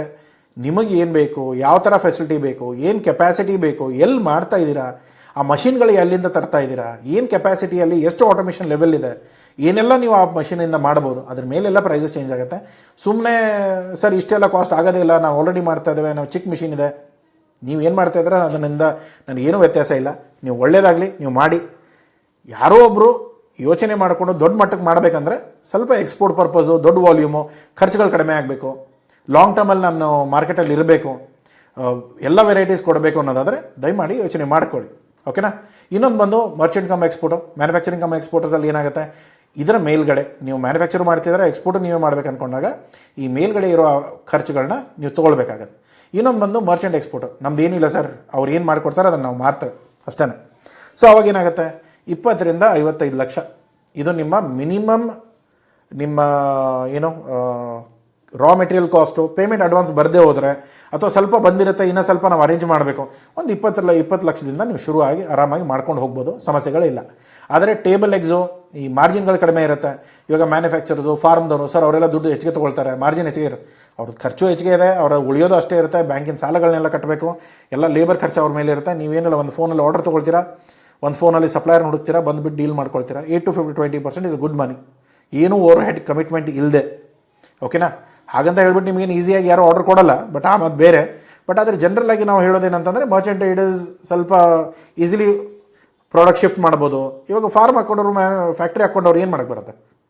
ಫ್ಯಾಕ್ಟ್ರಿ ಆಲ್ರೆಡಿ ಹಾಕಾಯಿತು, ಹೆಗ್ಗೆ ಮಾಡಬೇಕು. ನೀವು ಆ ಥರ ಅಲ್ಲಲ್ಲ, ಓಡಾಡ್ತಾ 2 ಪ್ರಾಡಕ್ಟ್ ಜೋಡಿಸ್ಕೊಳ್ತೀರಾ, ಓಡಾಡ್ತಾ 2 ಪ್ರಾಡಕ್ಟ್ನ ಬೆಳೆಸ್ಕೊಂಡು ಹೋಗ್ತಿರ್ತಾರೆ. ಸೊ ಅದನ್ನು ನೋಡ್ಕೊಳ್ಳಿ. ನಿಮಗೊಂದು ಅಡ್ವಾಂಟೇಜಸ್ ಡಿಸಡ್ವಾಂಟೇಜಸ್ ಎಲ್ಲ ಬಿಸ್ನೆಸ್ ಮಾಡಲಲ್ಲೂ ಇದೆ. ಬಟ್ ಆದರೆ ಏನು ಟ್ರೇಡಿಂಗ್ ಮಾಡಲ್ಸಲ್ಲಿ ನಿಮಗೆ ತಲೆನೋವುಗಳಿಗೆ ಸ್ವಲ್ಪ ಕಡಿಮೆ. ಆದರೆ ಏನು ಇದರಲ್ಲಿ ಏನಾಗುತ್ತೆ ಅಂತಂದರೆ, ಈ ಮ್ಯಾನುಫ್ಯಾಕ್ಚರ್ಸ್ ಏನಾದರೂ ಸ್ವಲ್ಪ ಕ್ವಾಲಿಟಿಯಲ್ಲಿ ಅಥವಾ ಈ ಎಗ್ಗಳನ್ನ ಕಲೆಕ್ಟ್ ಮಾಡೋದು ಅಥವಾ ಅದರ ಸ್ಯಾನಿಟೈಸೇಷನ್ ಇರ್ಬೋದು, ಹೈಜೀನ್ ಇರ್ಬೋದು, ಸರ್ಟಿಫಿಕೇಷನ್ ಇರ್ಬೋದು, ಕ್ವಾಲಿಟಿ ಇರ್ಬೋದು, ಅಲ್ಲಿ ಏನಾದರೂ ಫೀಡ್ ಗೀಡ್ ಏನಾದರೂ ಸ್ವಲ್ಪ ಚೇಂಜ್ ಮಾಡಿದ್ರು, ಲೋ ಕ್ವಾಲಿಟಿದು ಹಾಕಿದ್ರು ಅಂದರೆ ಆಟೋಮ್ಯಾಟಿಕ್ಲಿ ನಿಮ್ಮ ಮೆಟೀರಿಯಲ್ಗಳು ರಿಜೆಕ್ಟ್ ಆಗುತ್ತೆ. ಎಲ್ಲ ಕೂಡ ನಿಮ್ಮ ಕುತ್ತಿಗೆ ಮೇಲೆ ಬರುತ್ತೆ. ಅದನ್ನು ನೋಡ್ಕೊಂಡ್ಬಿಟ್ಟು ಮಾಡ್ಕೊಳ್ಳಿ. ಯಾರ ಜೊತೆ ಪಾರ್ಟ್ನರ್ಶಿಪ್ ಮಾಡ್ತೀರಾ ನೋಡ್ಕೊಂಡ್ಬಿಟ್ಟು ಮಾಡಿ. ಓಕೆನಾ? ಇವತ್ತು ನೀವು ಬಿಸ್ನೆಸ್ ಸ್ಟಾರ್ಟ್ ಮಾಡೋದಾದರೆ ಏನೆಲ್ಲ ಬೇಕು? ಒಂದು ಸರ್ಟಿಫಿಕೇಟ್ ಆಫ್ ರಿಜಿಸ್ಟ್ರೇಷನು. ಇವತ್ತಿನ ಟೈಮ್ಗಳು ಚೇಂಜ್ ಆಗಿದೆ. ಮುಂಚೆ ಒಂದು ಟೈಮಲ್ಲಿ ನಾನು ಪ್ರೊಪ್ರೈಟರ್ಶಿಪ್ ಮಾಡಿ ಅಂತ ಹೇಳ್ತಾ ಇದ್ದೆ. ಬಟ್ ದಯಮಾಡಿ ಇವತ್ತಿನ ಟೈಮಿಂದ ಸ್ಟಾರ್ಟಪ್ ಇಂಡಿಯಾ ಇರ್ಬೋದು, ಟ್ಯಾಕ್ಸ್ ಬೆನಿಫಿಟ್ ಇರ್ಬೋದು, ಕಂಪ್ನಿ ರಿಜಿಸ್ಟ್ರೇಷನ್ಸ್ ಇರ್ಬೋದು, ಇವೆಲ್ಲ ನೋಡಿದ್ರೆ ದಯಮಾಡಿ ಒಂದು ಪ್ರೈವೇಟ್ ಲಿಮಿಟೆಡ್ ಕಂಪ್ನಿ ಮಾಡ್ಕೊಳ್ಳಿ. ನಿಮ್ಗೆ ಒಳ್ಳೆಯದು. ಯಾಕೆಂದರೆ ನಿಮಗೆ ಫಂಡು ಕೂಡ ರೈಸ್ ಮಾಡ್ಬೋದು, ಬಿಸ್ನೆಸ್ಸು ಬೆಳೆಸ್ಕೊಳ್ಬೋದು, ಟ್ಯಾಕ್ಸ್ ಕೂಡ 3 ವರ್ಷ ವೇ ಆಫ್ ಇರೋದು ಸಿಗುತ್ತೆ. ಪ್ಲಸ್ ಇನ್ಸೆಂಟಿವ್ಸ್ ಏನೆಲ್ಲ ಇದೆ ಅದನ್ನೆಲ್ಲ ನೀವು ತೊಗೊಳ್ಬೋದು. ಪ್ಲಸ್ ಇನ್ನೊಂದೇನೆಂದರೆ ಬ್ಯಾಂಕ್ಗಳು ಮರ್ಯಾದೆ ಕೊಡ್ತಾರೆ ಪ್ರೈವೇಟ್ ಲಿಮಿಟೆಡ್ಗೆ, ಪ್ರೊಪ್ರೈಟರ್ಶಿಪ್ಗೆ ಅಷ್ಟಿರಲ್ಲ. ಓಕೆ, ಪ್ಯಾನ್ ಕಾರ್ಡ್ ಅಪ್ಲಿಕೇಶನ್ ಸಿಗುತ್ತೆ, GST registrations, current account with AD code, ಯಾವ ಬ್ರಾಂಚ್ ಇದೆ, ಯಾವ ಬ್ಯಾಂಕ್ ಇದೆ, ಬರೀ ಬ್ಯಾಂಕ್ ಅಷ್ಟೇ ಅಲ್ಲ, ಯಾವ ಬ್ರಾಂಚ್ ಇದೆ ಅದನ್ನು ಕೂಡ ನೋಡ್ಕೋಬೇಕು. ಪ್ಲಸ್ ನಿಮಗೆ ಉದ್ಯಮಲ್ಲಿ MSME ಸ್ಕೀಮಲ್ಲೂ ಕೂಡ ನಿಮಗೆ ಬೇಕಾದಷ್ಟು ಇನ್ಸೆಂಟಿವ್ಸ್ಗಳಿದೆ. ಅದರಲ್ಲೂ ಕೂಡ ಚಾರ್ಜ್ ಮಾಡೋ ಇನ್ಸೆಂಟಿವ್ಸ್ ಮೇಲೆ, ಇಂಟ್ರೆಸ್ಟ್ ಮೇಲೆ ಅದರಲ್ಲೂ ಕೂಡ ಎಕ್ಸಿಬಿಷನ್ ಸಿಗುತ್ತೆ. ಅದನ್ನು ಕೂಡ ನೋಡ್ಕೊಳ್ಳಿ. ಡಿಜಿಟಲ್ ಸಿಗ್ನೇಟರಿ ಸರ್ಟಿಫಿಕೇಟು, ನಮ್ದು ಯಾವುದೇ ಪ್ಲ್ಯಾನ್ಗಳನ್ನ ನೀವು ಪರ್ಚೇಸ್ ಮಾಡ್ತೀರಂದ್ರೆ ಕೂಡ ಇದೆಲ್ಲ ಇನ್ಕ್ಲೂಡೆಡ್ ಇರುತ್ತೆ. ಇದನ್ನೆಲ್ಲ ನೀವು ತಲೆ ಕೆಡಿಸ್ಕೊಳ್ಳೋ ಅವಶ್ಯಕತೆಗಳಿಲ್ಲ. ಓಕೆನಾ? ಇದರ ಮೇಲ್ಗಡೆ ನೆಕ್ಸ್ಟ್ ಬರೋದೇನು? IC code, APEDA registration, FSSAI central licence, AD code ಮತ್ತು DSC. ಸೊ ಇದೆಲ್ಲ ನಿಮಗೆ ಏನು ಕಾಸ್ಟ್ ಬರುತ್ತೆ ಇದನ್ನು ನೀವೇ ಮಾಡಿಕೊಂಡ್ರೆ ಅಥವಾ ನಿಮ್ಗೆ ಬೇರೆ ಯಾರಾದರೂ ಮಾಡಿಕೊಟ್ರೆ ಖರ್ಚುಗಳು ಬರುತ್ತೆ, ಅದನ್ನು ನೋಡ್ಕೊಳ್ಳಿ. ಓಕೆನಾ? ಫೆಸಿಲಿಟಿ ಸೆಟಪ್ ಆದರೆ ಲ್ಯಾಂಡು ಬಿಲ್ಡಿಂಗು ಎಲ್ಲಿ ಮಾಡ್ತಾಯಿದ್ರೆ ಅದ್ರ ಮೇಲೆ ಡಿಪೆಂಡ್ ಆಗುತ್ತೆ. ಸರ್ 1 ಎಕರೆನೂ ಆಗಲ್ಲ, ಅರ್ಧ ಎಕರೆನೂ ಆಗಲ್ಲ, ತುಂಬ ರೇಟ್ ಹೇಳ್ತಾ ಇದ್ದಾರೆ. ಸರ್ ಇವಾಗ ಇರೋ ಮಾರ್ಕೆಟ್ ಈ ಥರ ಇದೆ, ನೀವು ನೋಡಿಕೊಂಡು ಪ್ಲ್ಯಾನ್ ಮಾಡ್ಕೊಳ್ಳಿ. ಫಾರ್ಮ್ ಆಗಿರ್ಬೋದು, ಪ್ರೊಡಕ್ಷನ್ ಪ್ಲಾಂಟ್ ಆಗಿರ್ಬೋದು, ಎಷ್ಟು ದೊಡ್ಡ ಸೆಟಪ್ ಮಾಡ್ತಾಯಿದ್ದೀರಾ, ಏನೆಲ್ಲ ಮಾಡ್ತಾಯಿದ್ದೀರಾ, ಲೇಬರ್ ಏನು, ಖರ್ಚು ಏನು, ಅದೆಲ್ಲ ಇರುತ್ತೆ. ಸ್ಟಾರ್ಟಿಂಗಲ್ಲಿ ತುಂಬ ಕಡಿಮೆ ಅಂದ್ಕೊಂಡು ನಡೆಯೋಕ್ಕೆ ಹೋಗಬೇಡಿ. ಯಾಕೆಂದರೆ ನಾನು ಕೊಟ್ಟಿರೋ ನಂಬರು ರಿಸರ್ಚ್ ಮಾಡಿಬಿಟ್ಟೆ ಕೊಟ್ಟಿರ್ತೇವೆ. ಸೊ ಅದಕ್ಕೆ ಅದನ್ನು ಅಂಡರ್ ಎಸ್ಟಿಮೇಟ್ ಮಾಡೋಕ್ಕೆ ಹೋಗಬೇಡಿ. ಒಂದು ಓಪನ್ ಮೈಂಡ್ ಇಟ್ಕೊಂಡು ನೋಡಿ, ಕ್ಯಾಲ್ಕುಲೇಟ್ ಮಾಡಿ, ಅದು ಬಂದರೆ ಒಳ್ಳೆಯದು. ಕಡಿಮೆ ಇಲ್ಲಾದರೆ ತುಂಬ ಒಳ್ಳೆಯದಲ್ಲ, ಏನು ಸುಖನೇ, ರೈಟ್? ಒಂದು ವೇಳೆ ಗೊತ್ತಿಲ್ಲದೆ ಕೆಲವೊಂದು ವಿಷಯಗಳನ್ನ ಮಿಸ್ ಮಾಡಿಕೊಂಡು ಲೇಟಾಗಿ ಸಿಕ್ಕಾಕೊಂಡಾಗ ಮತ್ತೆ ಸಾಲ ಕೇಳ್ಕೊಂಡು ಹೋಗೋದು ಕಷ್ಟ ಆಗುತ್ತೆ. ಅದಕ್ಕೆ ಮುಂಚೆನೇ ಪ್ರಿಪೇರ್ ಆಗಿ ರೆಡಿಯಾಗಿ ನೀವು ಕೆಲಸ ಮಾಡೋಕ್ಕೆ ಸ್ಟಾರ್ಟ್ ಮಾಡಿ. ಸೊ ಪ್ರೊಸೆಸಿಂಗ್ ಪ್ಲಾಂಟ್ ಇರ್ಬೋದು, ಕೋಲ್ಡ್ ಸ್ಟೋರೇಜ್ ಇರ್ಬೋದು, QC ಲ್ಯಾಬ್ ಇರ್ಬೋದು. ಕೋಲ್ಡ್ ಸ್ಟೋರೇಜ್ ಯಾರು ಪ್ಲ್ಯಾನ್ ಮಾಡಲ್ಲ, ಮಾರ್ಬಿಡ್ತೇವೆ, ಮಾಡ್ತೀರಾ. ಬಟ್ ಅವಾಗಲೇ ಆರ್ಡರ್ ಬರಬೇಕಲ್ಲ, ಅದನ್ನು ಕೂಡ ಯೋಚನೆ ಮಾಡ್ಕೋಬೇಕು. ಸ್ವಲ್ಪ ಹಿಂದೆ ಮುಂದೆ ಆಯಿತು ಆರ್ಡರ್ ಬರೋದರಲ್ಲಿ ಅಂದರೆ ಕೋಲ್ಡ್ ಸ್ಟೋರೇಜಲ್ಲಿ ಇಡಬೇಕಾಗತ್ತೆ. ಅಥವಾ ಟೆಂಪ್ರೇಚರ್ ಏನಿದೆ, ಸೊ ಅದನ್ನೆಲ್ಲ ನೋಡ್ಕೊಳ್ಳಿ. QC ಲ್ಯಾಬೊರೇಟರೀಸ್ ಇರ್ಬೋದು, ಇದನ್ನಂತೂ ಯಾರೂ ಮಾಡಲ್ಲ. ಸೊ ನಾರ್ಮಲಿ ಅಲ್ಲೂ ಕೂಡ ಖರ್ಚಿದೆ. ಸೊ ನೀವು ಏನು ಪ್ರಾಡಕ್ಟ್ನ ಮಾಡ್ತಾಯಿದ್ದೀರಾ ಅದನ್ನು ಟೆಸ್ಟು ಮಾಡಲ್ಲ, ಅದ್ರ ಕ್ವಾಲಿಟಿ ಅಶ್ಯೂರೆನ್ಸ್ ಇಲ್ಲ ಅಂತಂದರೆ ನಿಮಗೆ ಆರ್ಡರ್ ಬರೋದು ಮರ್ತು ಬಿಟ್ಬಿಡಿ. ಓಕೆನಾ? ಎಸ್ಪೆಷಲಿ ಈ ಥರದ್ದು ಪ್ರಾಡಕ್ಟ್ಸು. ಅದರಲ್ಲೂ ಕೂಡ ನಿಮ್ಮ ವೇಸ್ಟ್ ಮ್ಯಾನೇಜ್ಮೆಂಟು, ಅದರಲ್ಲಿ ನೀವೇನು ವೇಸ್ಟ್ಗಳೆಲ್ಲ ಹೇಗೆ ಡಿಸ್ಪೋಸ್ ಮಾಡ್ತೀರಾ ಅದರದ್ದು ಕೂಡ ಖರ್ಚಿರುತ್ತೆ. ಅದು ಕೂಡ ಕಾರ್ಪೊರೇಷನು, ಬೆಂಗಳೂರು ಈ ಥರದ ಊರುಗಳಲ್ಲಿ ಇನ್ನೂ ಖರ್ಚುಗಳು ಬರುತ್ತೆ, ನೋಡ್ಕೊಳ್ಳಿ. ಓಕೆನಾ? ಪೊಲ್ಯೂಷನ್ ಕಂಟ್ರೋಲ್ ಬೋರ್ಡ್ದು, ಅವ್ರದ್ದು ಇವ್ರದ್ದು NOC ಅವೆಲ್ಲ ತಲೆನೋವುಗಳು ಮೇಲ್ಗಡೆ ಎಕ್ಸ್ಟ್ರಾ ಬರುತ್ತೆ. ಓಕೆನಾ? ಕ್ವಾಲಿಟಿ ಸರ್ಟಿಫಿಕೇಟ್ಸ್ ಆದರೆ ಈ ಖರ್ಚುಗಳಿಲ್ಲಿದೆ. ಬಟ್ ಆದರೆ ಇದರ ಹೊರತಾಗೂ ಕೂಡ ನಿಮ್ಗೆ FD ಆಗಿರ್ಬೋದು, ಬೇರೆ ಯಾವುದೇ ಮಾರ್ಕೆಟಲ್ಲಿ ನಿಮಗೆ ಸರ್ಟಿಫಿಕೇಷನ್ ಆಗಿರ್ಬೋದು, ಅದನ್ನೆಲ್ಲ ನಾವು ಮಾಡಿಸ್ಕೊಡ್ತೇವೆ. ನಾರ್ಮಲಿ $5,000 to $10,000 to $15,000 ಮಿನಿಮಮ್ ಖರ್ಚು ಅಂದ್ಕೊಂಡು ನೀವು ನಡೀಬೋದು. ಸೊ ಇಲ್ಲೆಲ್ಲ ಏನಿದೆ ಅಲ್ಲ, ಸೊ ಅಪ್ರಾಕ್ಸಿಮೇಟ್ಲಿ ಹಲಾಲ್ ಆಗಿರ್ಬೋದು, BRC ಆಗಿರ್ಬೋದು, ಇವೆಲ್ಲ ಪ್ರತಿಯೊಂದು ಮಾರ್ಕೆಟ್ಗೂ ಬೇರೆ ಬೇರೆ ಥರ ಇರುತ್ತೆ. ಅದನ್ನು ನೋಡ್ಕೊಳ್ಳಿ. ಇದು HACCP ಏನಿದೆಯಲ್ಲ, ಇದೊಂದು ನಾರ್ಮಲಿ ಪ್ರೊಸೆಸ್ ಇದೆ, ಅದರ ಸರ್ಟಿಫಿಕೇಟು. ಬಟ್ ಇದ್ರ ಜೊತೆಗೆ FDಯಲ್ಲೂ ಕೂಡ ಸೇಮ್ ಬರುತ್ತೆ. ಸೊ ಅದನ್ನು ಕೂಡ ಪ್ಲ್ಯಾನ್ ಮಾಡ್ಕೊಳ್ಳಿ. ಇದೆಲ್ಲ ವಿಷಯಗಳು ಒಂದೇ ದಿನ ಡೈಜೆಸ್ಟ್ ಮಾಡ್ಕೊಳ್ಳೋಕೆ ಕಷ್ಟ. ಒಂದೇ ವಿಡಿಯೋದಲ್ಲಿ ಕಂಪ್ಲೀಟ್ ಬಿಸ್ನೆಸ್ ಅರ್ಥ ಮಾಡ್ಕೊಳ್ಳೋದು ಅದು ಅರ್ಥ ಆಗುತ್ತೆ. ಬಟ್ ಆದರೆ ಏನು ಅಂತಂದರೆ ಇದನ್ನು ಸಪ್ರೇಟಾಗಿ ಕಂಪ್ಲೀಟ್ ವೀಡಿಯೋ ಮಾಡೋಕ್ಕೆ, ಸೊ ಇದರಲ್ಲಿ ಎಲ್ಲ ಎಕ್ಸ್ಪ್ಲೇನ್ ಮಾಡೋಕ್ಕೆ ಕಷ್ಟ ಆಗುತ್ತೆ. ಓಕೆನಾ? ಸೊ ಬಾಯರ್ ಫೈಂಡಿಂಗ್ ಹೆಂಗೆ ಸರ್, ನಾನು ಎಲ್ಲಿ ಬಾಯರ್ನ ಹುಡುಕಬೇಕು, ಅಥವಾ ನನಗೆ ಈ ಬಾಯರ್ಸ್ಗಳು ಎಲ್ಲೆಲ್ಲಿ ಸಿಗ್ತಾರೆ? ಈ ಟ್ರೇಡ್ ಶೋಸ್ ಅಟೆಂಡ್ ಆಗಿ, ಅಥವಾ ಈ ಟ್ರೇಡ್ ಶೋಸ್ ಅಟೆಂಡ್ ಆಗೋಕ್ಕಾಗಲ್ಲ ಅಂದರೆ ಈ ಟ್ರೇಡ್ ಶೋದಲ್ಲಿ ಹೋಗಿರೋ ಪಾರ್ಟಿಸಿಪೆಂಟ್ಸ್ದು ಡೇಟಾಗಳು ಸೇಲ್ ಆಗುತ್ತೆ ಮಾರ್ಕೆಟಲ್ಲಿ, ಅದನ್ನು ಕೂಡ ಪರ್ಚೇಸ್ ಮಾಡ್ಕೊಳ್ಬೋದು. B2Bಯಲ್ಲಿ ನೋಡ್ಕೊಳ್ಳಿ, ಅಲಿಬಾಬಾ ಅಲ್ಲಿ ಇಲ್ಲಿ ಲಿಸ್ಟ್ ಮಾಡೋದಾದ್ರೆ ಮಾಡಿ, ಯಾವ್ದ್ಯಾವ ಫ್ರೀ ಇದೆ ಅದರಲ್ಲೆಲ್ಲ ಮಾಡ್ಕೊಳ್ಳಿ, ಎಲ್ಲೆಲ್ಲಿ ಪೇಯ್ಡ್ ಇದೆಯೋ ಅಲ್ಲಿ ಒಂದು ಸರಿ ಯೋಚನೆ ಮಾಡ್ಕೊಳ್ಳಿ. ಓಕೆ? ಎಪೆಡಾ ಇರ್ಬೋದು, ಅವರು ಬಾಯರ್ಸ್ ಎಲ್ಲ ಮೀಟ್ ಮಾಡ್ತಾರೆ. ಎಕ್ಸ್ಪೋರ್ಟ್ ಪ್ರಮೋಷನಲ್ ಕೌನ್ಸಿಲ್ಸ್ಗಳು ಏನೆಲ್ಲ ಮೀಟಿಂಗ್ಸ್ ಮಾಡ್ತಾರೆ. ನಾರ್ಮಲಿ ಅದನ್ನೆಲ್ಲ ನನಗೆಂದು ಬೆನಿಫಿಟ್ ಆಗಿಲ್ಲ, ಅಥವಾ ನಾವು ಕ್ಲೈಂಟ್ಗಳಿಗೆ ಯಾವಾಗ ರೆಕಮೆಂಡ್ ಮಾಡಿದ್ರೆ ಅವ್ರಿಗೆ ಎಂದೂ ಬೆನಿಫಿಟ್ ಆಗಿಲ್ಲ. ನೀವು ನೋಡಿ, ಅವ್ರು ಏನಾದರೂ ಒಳ್ಳೇದು ಮಾಡ್ತಾಯಿದ್ರೆ ದಯಮಾಡಿ ಟ್ರೈ ಮಾಡೋದಾದ್ರೆ ಟ್ರೈ ಮಾಡಿ ನೋಡಿ. ನಿಮ್ಮ ಪರ್ಸನಲ್ ಎಕ್ಸ್ಪೀರಿಯನ್ಸ್ ಏನಾದರೂ ಬೇರೆ ವ್ಯತ್ಯಾಸ ಇದ್ದರೆ ದಯಮಾಡಿ ಕಮೆಂಟ್ ಬಾಕ್ಸಲ್ಲಿ ತಿಳಿಸಿ.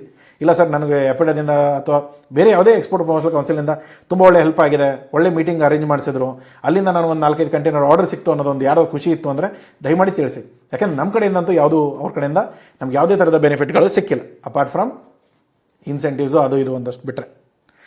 ಓಕೆ, ಎಂಬೆಸಿ ಟ್ರೇಡ್ ಡೇಟಾ ಸಿಗುತ್ತೆ. ತುಂಬ ಜನ ಹೇಳೋದೇನೆಂದರೆ ಸರ್ ಎಂಬೆಸಿ ಟ್ರೇಡ್ ಡೇಟಾ ತುಂಬ ಹಳೆಯದು ಒಪ್ತೇನೆ, ಇಮೇಲ್ ಐ ಡಿ ಕರೆಕ್ಟ್ ಇರಲ್ಲ, ಫೋನ್ ನಂಬರ್ ಕರೆಕ್ಟ್ ಇರಲ್ಲ. ಕೆಲವೊಂದು ಸಾರಿ ಕಂಪ್ನಿಗಳು ಆಲ್ಮೋಸ್ಟ್ ಮುಗಿದೋಗ್ಬಿಟ್ಟಿರುತ್ತೆ. ಕೋವಿಡ್ಗಿಂತ ಹಳೆ ಡೇಟಾಗಳು ಇಟ್ಕೊಂಡು ಕೂತ್ಕೊಂಡಿರ್ತಾರೆ.